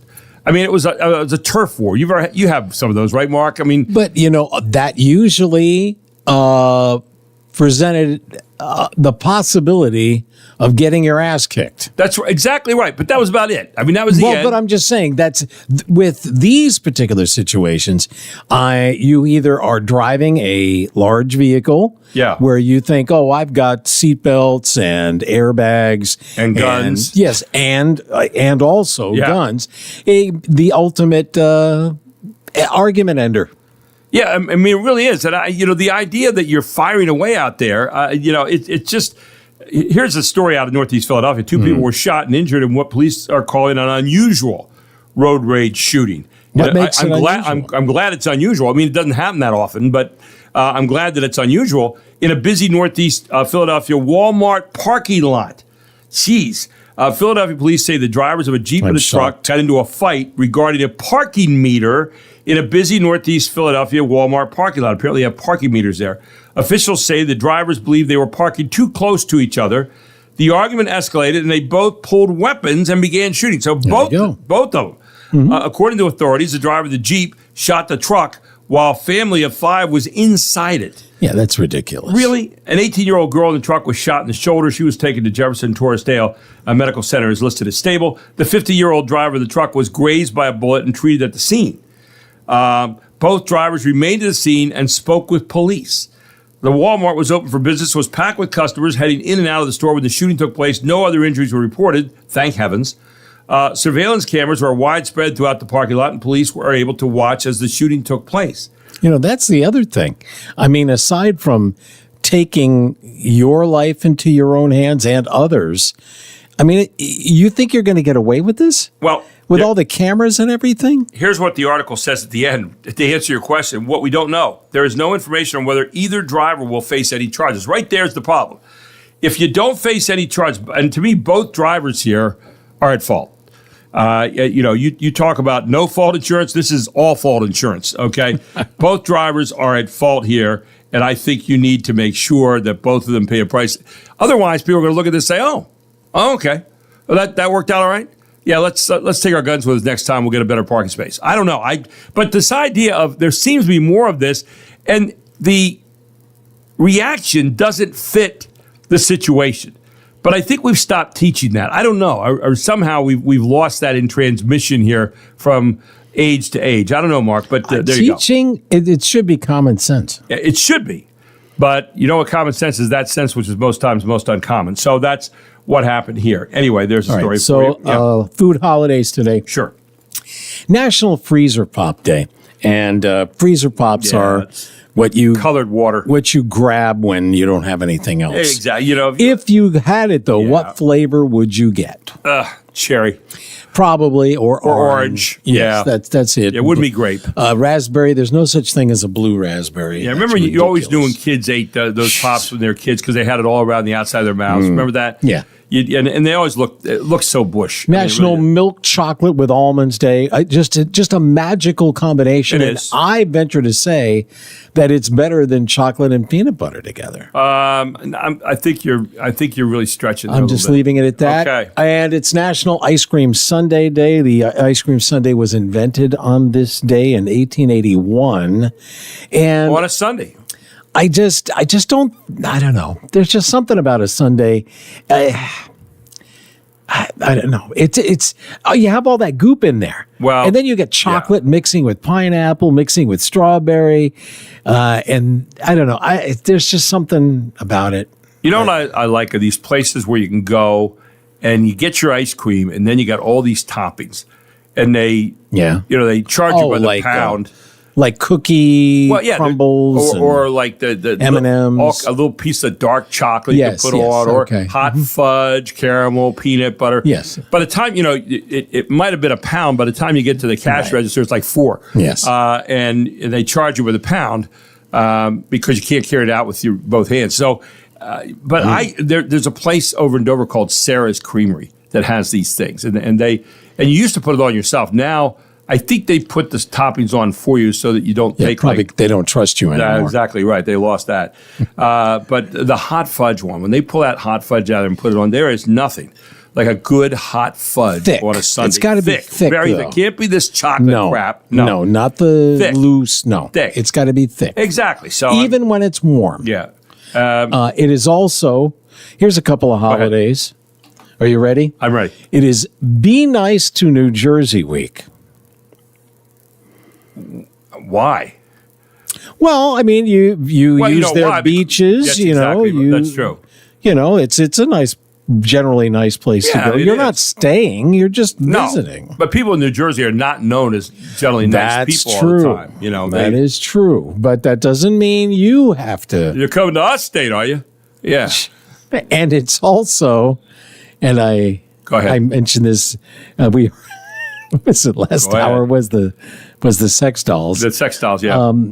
It is Nude Recreation Week. Nude Recreation Week, okay. Now, probably because of the temperature, right? I mean, it's warm enough to be nude. I guess. Have you ever skinny dipped? Be truthful. Probably. I have never skinny dipped. Probably. Yeah, as I recall. Probably. As I recall. Yeah, I don't think I could do the cryptic on that, but nude recreation like at a nudist camp. I don't think I could walk around while. One word for you: seesaw. Okay, there you go. I mean that's right there. The seesaw. Yeah, that'll take care of that. I'm just saying. I'm just that would be a deterrent. A seesaw would be a deterrent for a guy, I guess. Okay. Yeah, I mean I can't speak for others. By the way, news you might have missed, Mark. We've got some of that this morning as well. 47% of Americans watch fireworks on July 4th. If they follow Trump and Elon on social media, they also watch them on July 5th, 6th, and 7th. So, yeah, they've had their share of fireworks. Let's see. Today is National Video Game. Mm-hmm. If you want to get an intense game or something, you can't go wrong with a life. Okay, that would be something you could get them today on National Video Game Day. Let's see. A bee attack injured 24 residents of a town in France. Yes. That's the French for you. They can't even put up a fight against bugs. Okay, there you go. French aren't that good at fighters. They're really not. For the first time in over a century, Parisians will be allowed to swim in the River Seine. Usually French people only get in the water during their monthly bath. Yes. Which is, they don't take baths that often. Yeah, use deodorant. Yeah, thank you. Let's see what else we have. People are using ChatGPT to guide them through mushroom trips. Do we really need technology to tell us to stare at our hand and giggle? I mean, really, do we need to? Let's see. Evidence suggests Neanderthals crushed and boiled bones in factories to access bone marrow as early as 125,000 years ago. Now, was this bone marrow of animals or other Neanderthals? It doesn't say, but the same techniques are used today to make Arby's roast beef sandwiches. So there, you have a little bit of a similar situation today. They say in this article, I'm not saying it, but they say in this article. Yeah, right. Sure, I don't know if that's true or I don't think it is. One in 3 Americans have a nickname for their car. 3 in 3 have a nickname for Pauly Shore's car, which is Uber. That's his car. Yeah, I don't have Paulie's a not in a you lot have a of nickname movies. for your car? No, I don't. Me neither. I do not. Let's see. Dr. Phil's TV network declared bankruptcy quietly yesterday. So if we experience an epidemic of sassy teens who could use a stern talking to, you know why. Yeah, really. That's financial bankruptcy. It's been morally bankrupt from day one. Let's see what else we have in the thing here. Superman star David Corenswet turns 32 today. You mentioned that a little while ago. He'll blow out his candles and wish that he didn't have such an embarrassing last name. Really? Yeah, really. Cornsweat. Yeah. Famous birthdays today include Maya Hawke, Jaden Smith, and Angelica Houston, which is why it also just happens to be World Nepotism Day. So there it is. And what else? How about this one? Go ahead. Here's a story. Have you ever heard of rumble strips that play music? No, I have not. Well, but it sounds like a neat idea. It is. And usually it is a very simplistic and in particular areas, stretches of the road. But look at what this country is doing. Imagine you're driving in the United Arab Emirates, heading along the E84 highway, and just about the exit off towards the city of Fujairah. Instead of a rumble strip, which alerts drivers of potential hazards, you hear this as you enter the right-hand lane. That's Ludwig von Beethoven's Ninth Symphony. The rumble strip uses the speed of the vehicle and groove of the road to create the noise. Drivers recommended to hit the rumble strip around 60 miles an hour to get the tune just right. John Saucier, Fox News. Isn't the idea of a rumble strip to slow down a little bit, not speed up? But, I thought about this as you were talking about it. As you hit each rumble strip. Or how about this? Dun-dun, dun-dun. Dun, dun, dun, well, that dun, I dun, have dun, heard. Yeah, yes. that'd be really good. Yeah, so the rumble strip, the Jaws or like Close Encounters of the Third Kind would be really kind of innovative, I think. Now, this next story before the break is kind of interesting because, there's always the perception that men earn more than women. Yes. Not be just in general, maybe it should be more parity among them.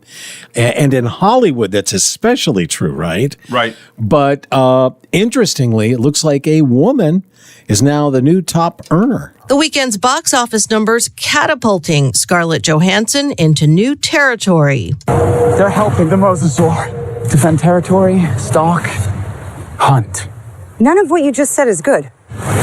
The Jurassic World Rebirth star officially becoming the highest grossing lead actor at the global box office, surpassing fellow Marvel veterans Samuel L. Jackson and Robert Downey Jr. According to the numbers, Johansson's films where she held a lead or ensemble lead role have now earned $14.8 billion worldwide. The milestone was pushed across the line by the seismic success of the dinosaur movie. Lillian Wu, Fox News. There you go. And when we come back, we're going to analyze the Gen Z vote in Pennsylvania from the 2024 election. You might or might not be surprised. All here on the Gary Sutton Show. And Mark, what else do we have? If we have time, did you know odd facts that will blow your mind? Ooh, all straight ahead here on the Gary Sutton Show, the Main Street of York, right here on WOYK.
Welcome back to the Gary Sutton Show on WOYK. You know, I got a Mitsubishi Outlander back in February. I got to tell you what, I am in love with this thing. It's so smooth in terms of how it handles.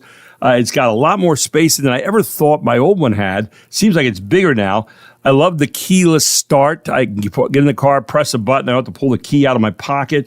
All kinds of great things that I like about this. And you know what else I like? I like the fact I got it from Giambalvo. Giambalvo family of dealerships. John Giambalvo over there, and of course, Jack Giambalvo, his dad, started this whole thing years ago. But John Giambalvo has carried on a culture of service, a culture of caring about York Countyans when it comes to purchasing a car. And one of the reasons that he bought Mitsubishi and Kia right down there at the corner of Roosevelt Avenue and Route 30 in New York. It's now Giambalvo Mitsubishi. And by the way, they want you to remind yourself right now, especially with this afternoon's weather forecast coming up, that maybe you need to check your worn out blades. Yeah, your windshield blades, you know what I'm talking about? You know how they streak and they do all that kind of stuff? Well, maybe it's time to check that out, or maybe an empty washer tank right now. You go to press those washer buttons and you've done that a whole lot, and all of a sudden you don't have anything in there and you need that. Maybe you ought to get that checked right now and get that washer fluid in there. That's one of the reminders from Giambalvo Mitsubishi. But you know, the perfect summer deal is waiting right now for you at Giambalvo Mitsubishi. You can finance the 2025 Outlander at 0% APR for 60 months. You can enjoy rates as low as 2.99% APR for 48 months on the 2025 Eclipse Cross. Or you can save $2,500 on the Mirage Black Edition. It's fun, it's efficient, and it's affordable, most importantly. No pressure. There's no gimmicks when you deal with Giambalvo. Just real value on vehicles you're going to love. And they have the new ownership right now down there, but it's the same hustle. It's the same kind of hard work that you've seen from the Giambalvo family of dealerships for all these years. Drive a Mitsubishi, experience the Giambalvo difference, and regret absolutely nothing like I'm doing right now. Then you can give them a call today down at the sales department at 717-628-3939 or stop by and see them today at Giambalvo Mitsubishi. They're right down there, 1305 Roosevelt Avenue in York. And stop by and tell them Gary Sutton proudly sent you. It's Giambalvo Mitsubishi. You can check them out at giambalvomitsubishi.com for more information on a great array of vehicles down there today. WOYK News Time, 7:55. So what percentage of the tornadoes in the world do you think happen in the U.S.? Wow. I'm going to say 1/3. 75%, roughly. It's more than that. Wow. Yeah, roughly that's three-quarters. surprising. Yeah, me too. Yeah. It's kind of odd. I wonder why. Well, maybe some of the territories, like we have Texas, we got a lot of plains. Texas, Arizona, places like that, New Mexico, California. I mean, it seems like we got a lot of conditions that would set up well for those kind of things. So, did you know go ahead, that the shortest street in the world is Ebenezer Place in Scotland? I did not know that. How short is the street? Well, probably a couple feet. 6 feet, 9 inches long. Wow. It has just one address. Why bother? This next one is a little sensitive. Excuse me, hiccups. Now, did you know? Go ahead. That if you transplanted one man's testicles to another man, this is fascinating. It would hurt. Well, no. Yes. Yeah. Not only would they work, right, but they'd still produce offspring from the original donor. There's a load off. And that ethical issue is one of the reasons why testicular transplants are super rare. And fascinating, isn't it? Ouch. Yeah. Did you know that Howard Johnson's hotels, which you don't see many around here anymore, no, you don't. but they are still operating, for example, in China? Well, in China, Howard Johnson is a luxury brand. Yeah, all the hotels, they're 4 and 5 stars. It's really? Okay. It's crazy. Yeah. Great. That's, We did this. I want that Howard Johnson experience in China. I know that. Oh, God, remember that? I'd go just for that. See, when I say Howard Johnson's, what do you think of? The 56 flavors. Was it 56? Remember they had 56 flavors of ice cream or something? I think of something like that. I think of Orange Roofs. Orange Roof, right? Yeah. And clam strips. That's what I think. Okay. Anyway. There you go. We did this fact last week, but I'm going to do it again because math is a tough thing for people to wrap their head around. Right. And this will, you can repeat this and it'll give people a whole new perspective on numbers and time and just numbers in general. 1 million seconds runs about 12 days. Right. So 12 days is roughly 1 million seconds. No wonder I'm tired out. Now, that's 1 million seconds. How long is 1 billion seconds? Oh, man, that's got to be years. I don't know, 100 years? 31. 31 years. So 1 million is 12 days. 1 billion seconds is 31 years. That's amazing. It is. It's kind of shocking. Let's see. Oh, and I guess we have time for one more. I do want to remind you. Oh, yes. That this hour has been brought to you by Trish Hauser, State Farm Insurance Agent. Insurance agency offering coverage for cars and homes and life and even parties, we found out this morning, as well as renters policies.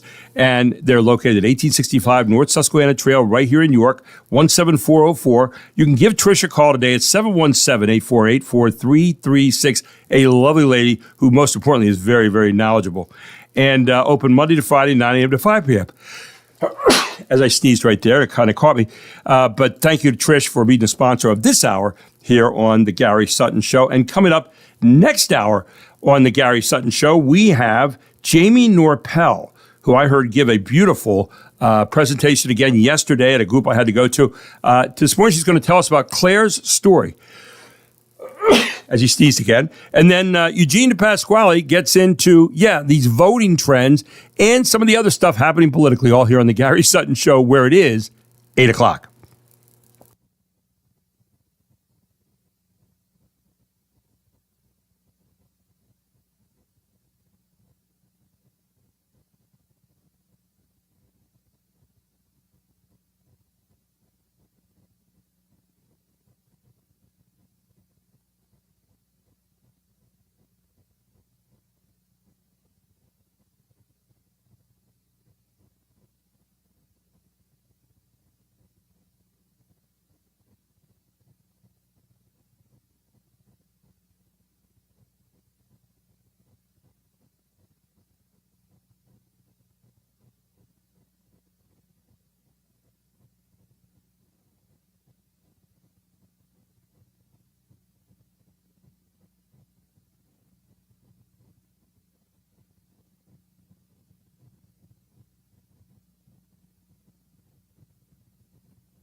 York's only local show is back on its new home on York's only local station. Guess who's back again. This is the Gary Sutton Show on WOYK. I'm back. Now, broadcasting live from WOYK's downtown York studios inside Wellspan Park, here's Gary Sutton. And welcome back to the Gary Sutton Show. It's our final hour here on a Tuesday morning where it's 77 degrees out here on Brooks Robinson Plaza. The sun out right now. Hope it stays there throughout the day, although it's really, really going to be hot. So make sure you're hydrating, taking care of yourself. Our show brought to you by Barley Snyder Law Firm with offices throughout Pennsylvania and Maryland. The firm's more than 130 attorneys provide all kinds of innovative and effective representation to a wide range of clients across a variety of fields. You're going to meet one of them this hour at 8:22 this morning. They distinguish themselves by focusing on excellent client service, a true commitment to their communities, and a reputation for results. And you'll hear that from this attorney that we're going to have this morning at 8:22. He's got a very interesting specialty that he engages in, and we'll tell you about all that with regard to his work. But this hour being sponsored to you by York Computer. YorkComputer.net is where you go for this. You can give them a call at 717-739-9675. They're located out of 2069 Carlisle Road in York. Used to be called York Computer Repair, and they still do that, by the way. But York Computer now, they've expanded. They are your digital bodyguard. That's exactly right. You get in there to YorkComputer.net, you're going to find out how they can protect you right now for all the people who are trying to kind of break into your system. And, they do that because it feels good to have peace of mind. And Walt Oakman, all the good people out there are ready to help you today. They're open 9 to 5 every single day, Monday to Friday. Or you can give them a call at 717-739-9675 or go to YorkComputerRepair.com as well. So it is 8 o'clock here on the Gary Sutton Show. And yesterday I heard Jamie Norpel give another presentation. I'll tell you what, she's the best. She's the York County Safety Collaborative and was talking yesterday about, the whole story of the collab and how they got together and the things that they're doing moving forward. But she wanted to tell us the story this morning about Claire. And we welcome in Jamie Norpel this morning here on the Gary Sutton Show. Good morning, Jamie. How are you?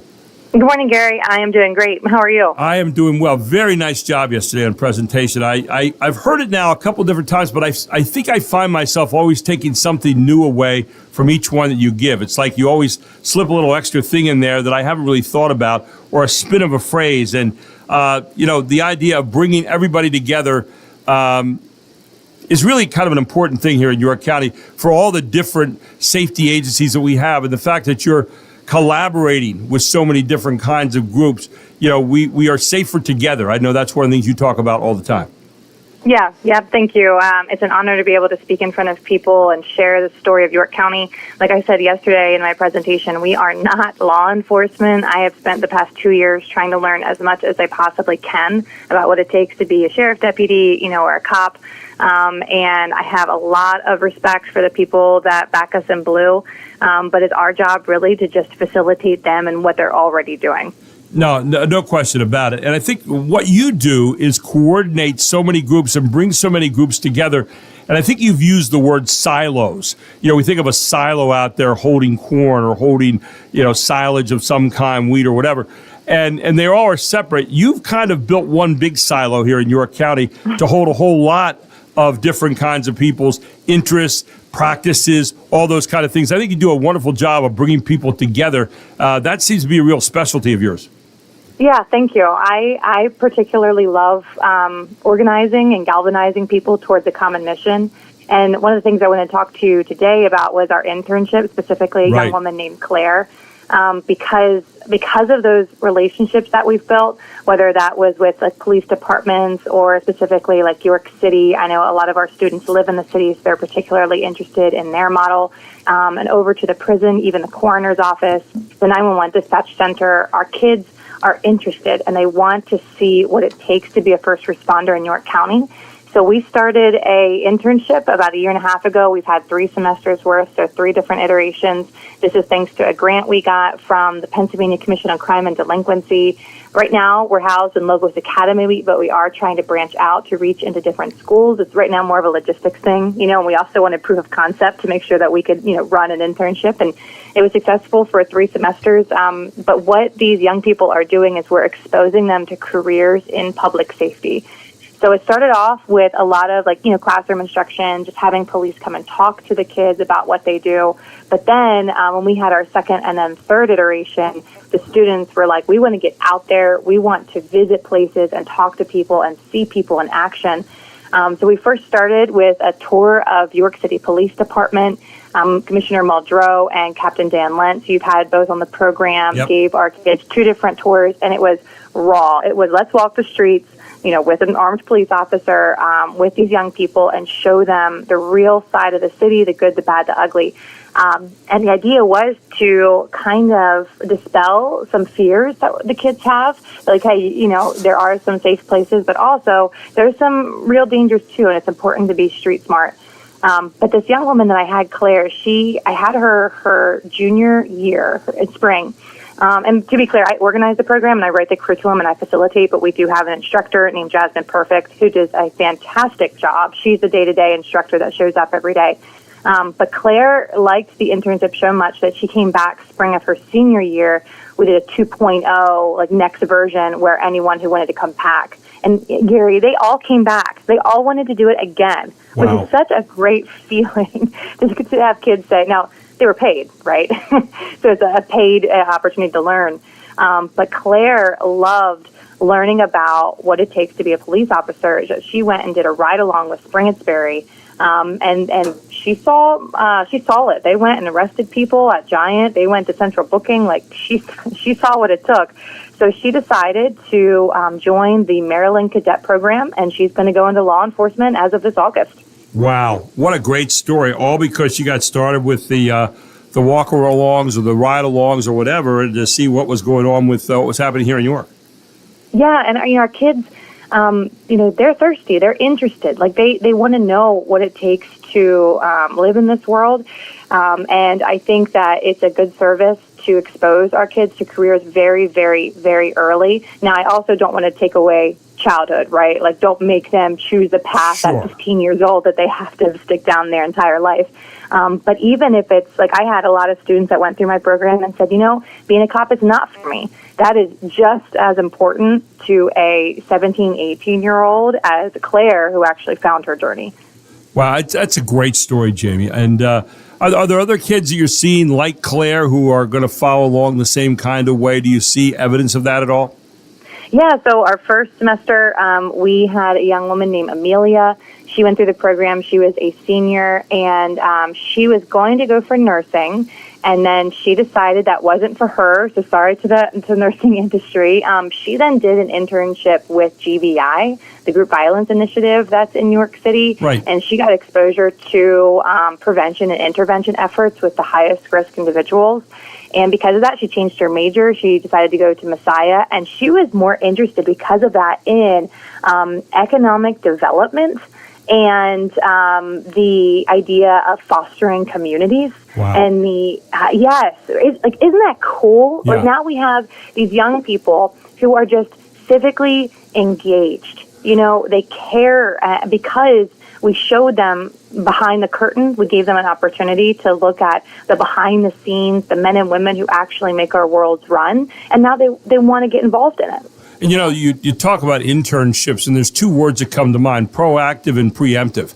Here you're getting kids out in front of something, learning about something before they hear about it in some other way later on through the news or whatever. And now you're getting to see the real truth in how this kind of thing operates, and giving kids a chance to be aware. And I think if you start to multiply that times, 8 or 9 kids involved in a group, now you start to have that all around the state, maybe all around the country. What kind of atmosphere are you promoting there? I mean, that really is a positive sounding thing. Oh, yeah, definitely. And not to mention the adults I work with a lot of these adults, every week I see them, and to see them come alive in front of kids where we have engaged students who are asking questions about their life and what they do day to day, and then adults feel like they can let them into their worlds and give them a sneak peek of, what they do. That's also really encouraging because everyone that I reached out to, Gary, was like, absolutely, let me know when I can talk to these kids. I'm very interested in, sharing what I do.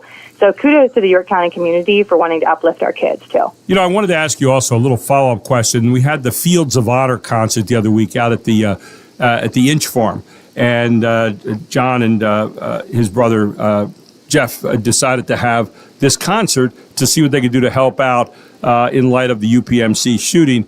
And the money for that is going really for two things. You had mentioned that before, and I think we had John on to talk about it a little bit, but tell people a little bit about it, kind of a post follow-up here on where that money's going, because I was fascinated yesterday when I saw the pictures of what's going to happen now with that money from that concert. Yeah, so they've got two locations. One will be a UPMC. They want to support a Serenity Room. This will be a kind of like a Zen space for people to go with massage chairs because, as we know, their jobs are very stressful. The other part of the money is going to go towards building a tactical training center in York County. This is led by Northern Regional Police Department. They're going to use their old municipal building on Canal Road that is going to be a space. It's also known as a shoot house. But what they do is they build these kind of modular units. It's just like foam boards. It's not super expensive, but you create these mock situations where there's an active shooter in a school or in an ICU or in a post office or, or in a Hardee's, wherever. And police have to simulate what it would take to take down an active shooter. And they go through all these different scenarios like, loud music, loud lights, and they record all of it so they can go back and look at it later. And I think this is important because, so here in York County, we have the quick response team. We have a SWAT team, and they train monthly. Those men and women, they are impressive. But when you look at the UPMC shooting, even though we do have a QRT held under the DA's office, they were not the first to respond.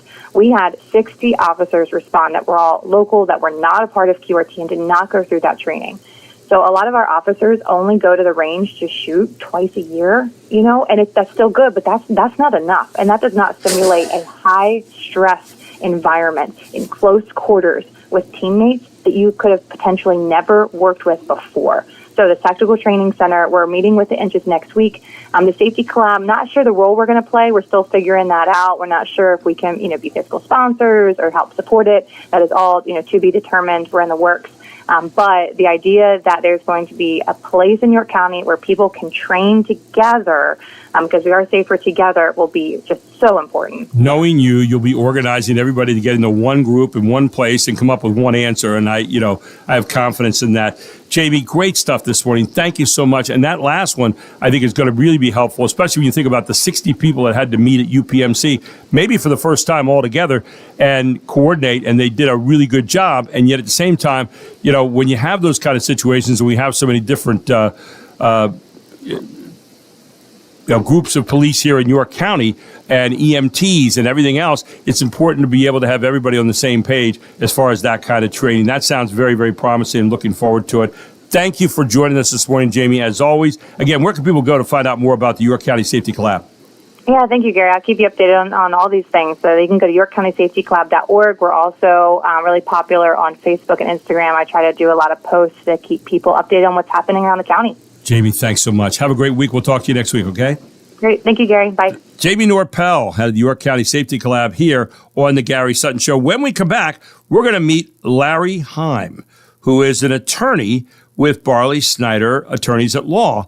And we're going to tell you about an unusual area for him that you probably have never thought about with regard to attorneys. All here on the Gary Sutton Show next on WOYK. It is 8:18.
way, I wanted to correct something I said last hour. I think I introduced Trish Hauser as another company agent. She's with State Farm. Yeah. Despite anything I said, please disregard anything I said then. Not throughout the show, but just then. All right. So That one time. Scott helped me out because, don't get old. My brain just for a moment went somewhere it shouldn't, And so, Trish, if I missed that, I am so sorry. I know I did. But with State Farm, right out there at, I wanted to make sure here in New York. Yes. So anyway, by the way, and I just talked with Jamie Rappel a moment ago. She wants me to remind you that you can register for the Community Safety Summit that's coming up next week, July 15th, 10 a.m. to 12. I've been to one of these. They're really, really good. You can join them. It's down at the Logos Works Academy at 255 West King Street in New York.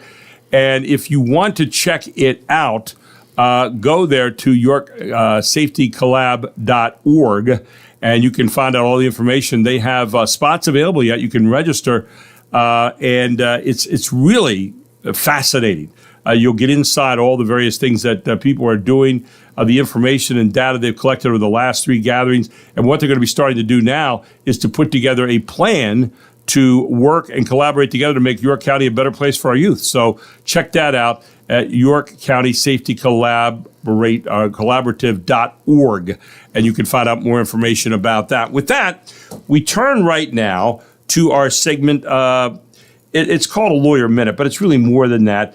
But, today we're talking about one of the most valuable and often complicated aspects of running a hospitality business, which is the liquor license. And who better to walk us through it than Larry Heim, who is the liquor law attorney at Barley Snyder. Larry, welcome to the show. How are you this morning? I am great. Thanks, Gary. I appreciate the invitation to be on your show. Well, I had never thought about a liquor law attorney. When you first hear the name, it sounds like fun, but then there's a lot more to it than that. You've been working in liquor law for decades. Tell us a little bit about your role at Barley Snyder. Certainly. I've been with Barley Snyder since 2019.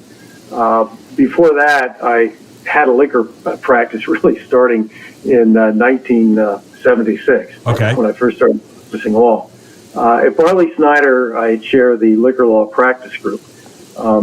We represent numerous licensees from not only across South Central PA, but across the Commonwealth as well.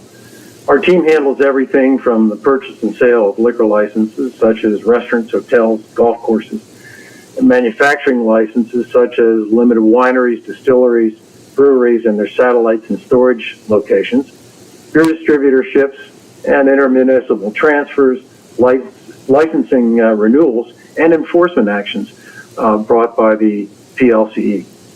It's amazing, all the various areas. Go ahead. Yeah, I say we know this area of the law well, and we pride ourselves in finding creative solutions for even the most difficult licensing issues. What are the most difficult ones, Larry, before we kind of move on here, that you come across over the years, and you've been in a lot of years? Are there any particular areas that are more difficult than other areas are? Well, it depends on your experience. I think I've seen about everything. So I'm not surprised too much anymore. Renewals can be a problem when there have been a number of enforcement actions by LCE, and then PLCB decides not to renew your license. They can be difficult, time-consuming, and often entail an appeal into the court system. We're talking with Larry Heim this morning of Barley Snyder. It sounds like your group doesn't just handle paperwork. You're strategists too, right? Exactly. Whether a business is opening a new location, extending its licensed premises, or facing an enforcement action from the PLCE, we understand the full regulatory process from the initial hearing to an appeal to court in the court system if necessary. We've also helped with international businesses from Europe and South America secure PA manufacturing licenses and establish operations here in Pennsylvania. Europe, South America. That sounds pretty impressive to me, Larry. And I understand your team has taken the RAMP training. What's that all about? Well, RAMP is the short name for the Pennsylvania Liquor Control Board's Responsible Alcohol Management Program. We have taken, most of us who've completed both the owner-manager course and the server-seller training. I always thought you can best explain this system to your clients if you've taken it yourself. And I think it gives us all a deeper understanding of the compliance side and allows us to better guide our clients on everything from their daily operations to training their staff. Larry, you've had kind of a remarkable career with just in the short time we've talked to you this morning, with all the things you've done from being an owner to now being a person that represents all the different aspects of this. You're clearly a go-to resource for anyone navigating liquor law in Pennsylvania. What makes Barley Snyder so special in terms of being able to do all that? You've been there for a number of years now. As you think about it, what makes that Barley Snyder name such a gold standard here in the area? Just the depth and breadth of our experience over not this issues, but of also related issues. So I have a pretty diverse team that works in not only in the liquor side of it, but also the contractual side of it, and again the enforcement things as well. And even as far as handling dram shop defenses, where a bar is sued for allegedly serving someone that has been visibly intoxicated. So for people in the hospitality industry, for people in the restaurant industry, for people in so many industries handling liquor, you are kind of a go-to guy here with Barley Snyder. Larry, really appreciate you joining us today. I've learned a lot about an area that I never even thought about a lawyer in, and now I'm thinking, man, if I ever opened any kind of shop like that or a restaurant or whatever, you'd be the first guy that I'd be calling. We are a good first start. Well, and Larry, thanks so much for joining us today. Really appreciate it. Hope we can talk again sometime soon. Thanks, Gary. Thank you, Larry. My pleasure. Larry Heim with us this morning. Yet another one of the array of lawyers that you can find at Barley Snyder Attorneys at Law. He has been working in the liquor law business for a long time, and gives you an idea. But so many different areas that you can deal with. Over 130 plus lawyers like Larry Heim, the liquor law attorney at Barley Snyder. You can check out the array of services that they offer. You get an idea just of how big that is this morning at barley.com. Here in York, they're located at 100 East Market Street. You can give them a call at 717-846-8888. They're open 9 to 5, Monday through Friday, or just check them out at barley.com. And please tell them Gary Sutton proudly sent you. They are the presenting sponsor every day on the Gary Sutton Show here on WOYK. When we come back. Well, don't forget, coming up in half an hour, we've got Walt Oakham coming in. Well, we do, with all the computer problems Yes. that you might have, and also safety tips on that, because he's on a mission. We know he's on a mission. But we also have coming up next at 7:35 this morning, Eugenia Pasquale, as we take a look at some of the political stuff that's going on right now here on the Gary Sutton Show on WOYK. It is the main street of York, and we're right here. Back with more right after this.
Welcome back to the Gary Sutton Show. This hour being brought to you by York Computer. You can call them at 717-739-9675 or find them at yorkcomputer.net because it feels good to have peace of mind. Walt Oakman and his people are out there working every day to make sure those people knocking on your digital door and maybe not meaning the best for you are kept at bay. They're at 2069 Carlisle Road right out here in York at 17408. You can go to yorkcomputer.net or even find them help at yorkcomputerrepair.com because they still do that too. Formerly York Computer Repair, it's now York Computer. And go to yorkcomputer.net because it feels good to have peace of mind. Gary Sutton with you here at 8:33 on a Tuesday morning here on WOYK. And we welcome this morning Eugene Pasquale, former Auditor General here in the state of Pennsylvania, and now a teacher and all-around swell guy. And he's with us here this morning, and he's also a very good friend for a long, long time. Good morning, Eugene. How are you? Hey, doing great, Gary. How you doing? I'm doing well. I was reading something today that was really kind of fascinating to me that I wanted to kind of bounce off you because you are a teacher now at a university.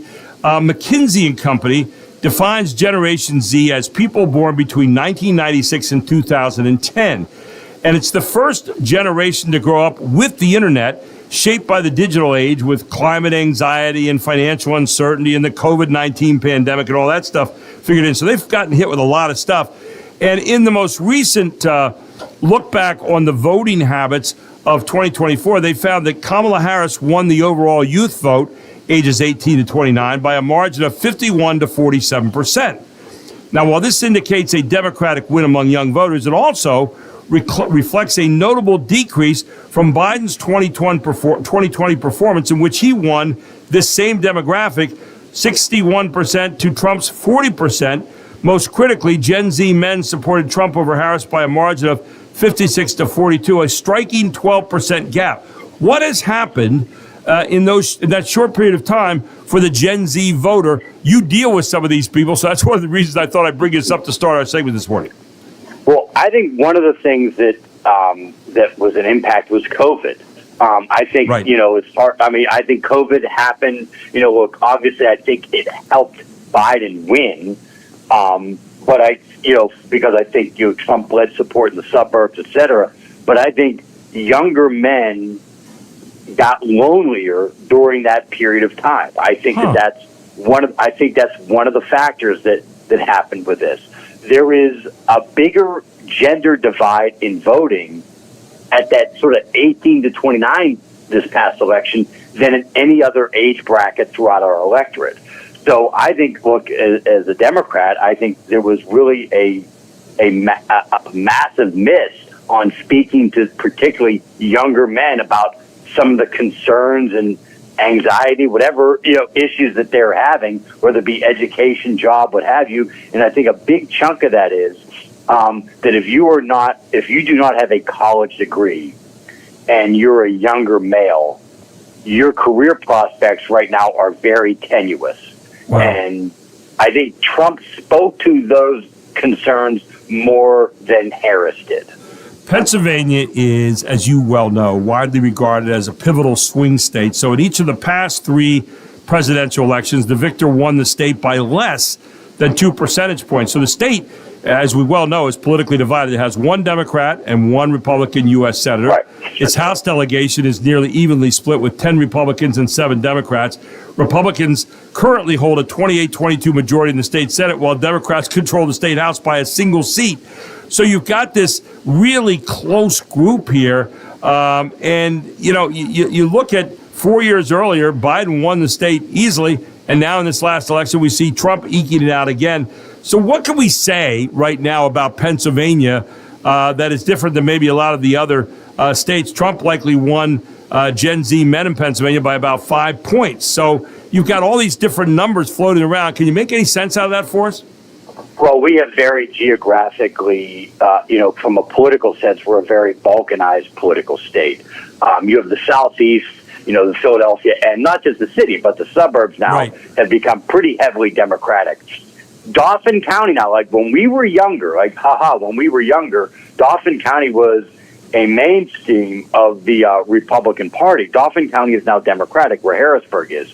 You also have Lancaster now that is becoming more purplish. They actually have a Democratic state senator now, sort of a, weird special election where he won. And then you have, Pittsburgh, Allegheny County, still heavily Democratic. But the rest of the state, minus Lackawanna County where Scranton is, and I say Lehigh Valley too. So you have Lehigh Valley down to Philadelphia, Scranton, Pittsburgh, Dauphin County. The rest of the state is pretty Republican. So you have the more rural areas are heavily Republican, right, and the more urban areas are heavily Democratic, and the suburban areas are lean Democratic. And the reason why I paint this picture is if you were to look at Barack Obama's win in 2008, he won pockets of rural parts of the state and urban parts of the state. Those divisions now are aligned, and if you are a rural county right now, you went heavily for Trump. If you were urban, you went heavily for Harris. And Trump did make some inroads there, but the point is we have a very balkanized state. It's geographically, very, it's not so much when you think about Pennsylvania, you have to think about how these geographic areas within the state vote more so than the overall state. Last week, and I'm going to switch gears real quickly here to the national level, you and I were talking about the Big Beautiful Bill. Now, the Big Beautiful Bill is now the Big Beautiful Law because it did get passed. I was amazed at how they got this sucker through last week. I did not think that they would get it through on time, but the Republicans, for the first time in a while, managed to kind of get behind something. I think they realized what happened the last time Trump was in when they didn't go out and change Obamacare, and they got doused in the midterm elections. And every exit poll said the reason you did it, you didn't do what you said you were going to do. Well, Trump, at least whatever you think of Trump doesn't matter. He has been trying to make sure his promises are fulfilled for the most part. Again, whether you like it or you don't like the way he's doing it. But now he had to get Congress to go with him, and it was a fight every step of the way. But now it's in. But you had said something last week that was really interesting to me, and I was thinking about it a lot during the last week and talking about it on a few shows regarding the tax cuts. And you said, one of the things that you believed was that, the people who are wealthy don't need a tax cut. The problem is you get into this argument about, well, when we have tax cuts in the country, shouldn't we have them for all Americans across the board? And it's always going to be, people who have more money, if there's any percentage, are going to get more dollars just because they have more money and the percentage allows them that, where people get the same percentage at a less amount are not going to get as much money. I wanted to kind of explore a little bit with you this morning. Yeah. How do you sell this to Republicans and to other people who are saying, the Democrats always say, well, it's always for the rich, and it does get old after a while. But you made a point last week that they don't really need this. How do you somehow change the dynamic or change the paradigm in the room to explain this to people in a way where they're going to say, oh, well, that makes a little bit more sense. There's a little bit more meat on the bone. Give me a little thought on that, will you? Yeah, so to me, this isn't about fear-mongering or class warfare. It's simply, if you're a billionaire or you're worth tens of millions of dollars, you're doing pretty well financially right now. I'm not knocking it. That's just a fact. And, giving that group a little extra money or even a lot of extra money, depending on how it goes, does not change the overall dynamics of the economy. And most economists would tell you, whether they be on the left or right, is that most of that money does not get reinvested back in the economy. So, to me, if we're going to blow up the deficit and the debt, why would we give that group more of their money back when they're not even going to reinvest it? It's not about class warfare. That's just like, why would we do that? Whereas if you're in the middle class or working class, every single piece of economic evidence is you give somebody in the working class or a waitress that you're not taxing her tips, which I think was a good idea. They are going to immediately spend that money and get that money circulating, and that helps spin off other parts of the economy. So if we're blowing up the deficit and the debt, why would we do that more by giving billionaires and millionaires more tax cuts? It's not about class warfare. I hope to be there someday, but it's about from the country's perspective as a whole. You're simply mortgaging our children and our grandchildren's future for people that actually didn't need the extra money. We could have done the same for the people that did need it. And I think it's good that happened, but we didn't need to give the billionaires the additional tax cut. You could have had targeted relief that could have helped the economy and wouldn't have blown up the deficit and the debt the way they did. I won't be devil's advocate exactly, but let me pose a question here. So, they say that America is made up of 90% small business, that we're the backbone of America. I think that's still true, although COVID took care of a lot of small business and wiped a lot of it out. But there were a lot of people who still said, okay, once COVID was over, I got the entrepreneurial spirit, I'm getting back up and running.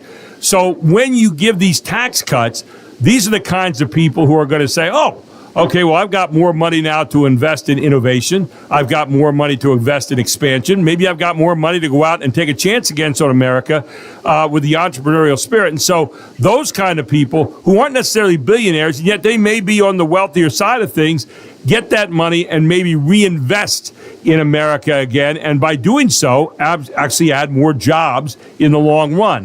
Where do they fall into the whole line here in terms of this big, beautiful bill? Yeah, I actually think that issue was mostly solved in the 2017 tax bill. Because I think when I was on your show then, it was the one thing I gave credit to Trump then, was they actually did something Obama kept talking about and never got done. You get to, if you're going to make a promise, do your best to keep it. And that was, and it was technically called repatriation. Which is you get like, what's he talking about? It was basically if you were offshoring jobs prior to the 27 tax bill, you actually got a tax break, and you were punished, not literally, but you got a tax punishment from still having those jobs in the United States. In 2017, they changed that, so we rewarded investment in the United States, and in a sense, punish you tax-wise for offshoring the jobs. So that, to me, was, again, that's smart tax policy. That's using the tax code to actually drive investment in the United States. That's different than giving a billionaire a tax cut. Now, the Republicans passed through the Senate version, and the Senate version changed some of what was done in the House there. As you looked at that bill, now a law, what do you see in it that's good? Obviously, we know some of the concerns you have that you had about where the tax cuts are going. But what about Medicaid? What about SNAP? Those are some things that people are having questions about because they're putting some restrictions on. And I just wanted to get your take on the overall look at the bill now that it's passed into law. Yeah, so the thing that's good, I think that the getting rid of tax on tips, reducing the tax on Social Security, I think that was good. I think those are people that needed relief. I think that was well done. Like I agree with those moves. Continuing to fund border security. I don't know if ICE needed as much as they got. I think that was overkill. But continue to fund the border security. I think that was, again, that was a promise he made. He had to deliver on that.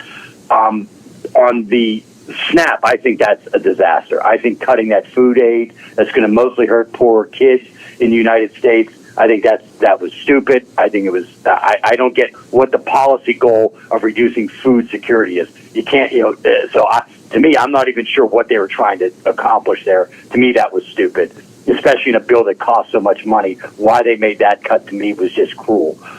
On the Medicaid side of it, if the work requirement program works as they say it will, that actually isn't bad. If it goes as they say it will. My concern is that every time you add these requirements, the people that follow the rules get hurt the most because you're going to have hire some contractor in some state, a Deloitte or something, that's then going to put in some program. I'm telling you, I've audited these things when I was Auditor General, and I'll tell you, like, you'll hear some senator talk about it on TV. You go, oh, that doesn't sound too cruel, because on paper it isn't. And then how it gets implemented, the people that follow the rules always end up getting hurt the most. And my concern is by adding those additional burdens in, I get the overall goal is trying to reduce race fraud and abuse, make sure the benefits go to who it's supposed to go to. But I just get concerned how that will actually be implemented, and I think actual people will get hurt. So on the Medicaid and SNAP, very concerned with how they did it. But on the tax on tips, Social Security, border security, I think, particularly on the border security, look, Trump is basically playing catch up for Biden screwing that up. So I think he had to do something there. So I want to give credit where credit is due there. I think he's done a better job on the border security. Taking some of these people that probably were entered illegally, but are not criminals. I've got some concerns about that, but getting the bad actors out of the country, I agree with them there. But the tax on tips and the Social Security, I think, were wins across the board for the country. Yeah, I think the Medicaid thing you mentioned, it's interesting. The Republicans who traditionally have said, we want to keep government out of your lives as much as humanly possible. and yet you add another piece here where people have to report twice a year now. You got the independent young men who don't have dependents, who have to work 80 hours a month, 20 hours a week. Does not sound terribly bad, and yet we've also seen how agencies generally can screw these things up, and it adds another government program there, another piece where agencies might screw this up. And so there is a concern, I think, about that. And again, you said based on your experience, a lot of times these people aren't really following through on this. Final thoughts this morning. Yeah, no, here's now it's going to be time for put up or shut up, right? Yeah. They pass this bill. It's on them to implement this how they said they're going to. Right. And that's on the administration. And this is where, I wish we could have more, not you and me, but more political discussion in this country. Because I get concerned about, are the blue governors going to work with the red governors in this administration to make sure that this bill is implemented to the best of everyone's ability? Similar to what I said with Obamacare, and again, I support the Affordable Care Act. But I got mad at Republican governors for not looking to implement the law. I said, look, it got passed. It's a law. You should now work with it to try to make sure it's implemented as best as possible. And some did their best to deep six it. I get concerned the same thing's going to happen here. Look, they passed these work requirements. Some of them I may like, some of them I may not like. But they've got to do their best to work with the administration to try to implement it fairly so the people that should get the benefits still get it, and the ones that shouldn't get weeded off. But we'll see how the country comes together on that. My dad once gave me some advice. He said, once a decision's been made, carry it out like it was your own. We're not in a society that does that necessarily right now, but I hope that we can see some of that going forward with governors and everybody concerned. Hey, great discussion this morning, Eugene. Always appreciate it, man. Looking forward to next week with you. And in the meantime, have a great rest of this week, okay? Hey, you got it, Gary. Take care. Be well. Take care. Eugene Pasquale, former Auditor General here in the state of Pennsylvania, as we analyze some of the big, beautiful law now. When we come back, Walt Oakham wants to take care of some of your computer problems, especially when it comes to keeping you safe in the community here. He'll talk about that here from your computer when we come back on the Gary Sutton Show on WOYK. It is 850.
Welcome back.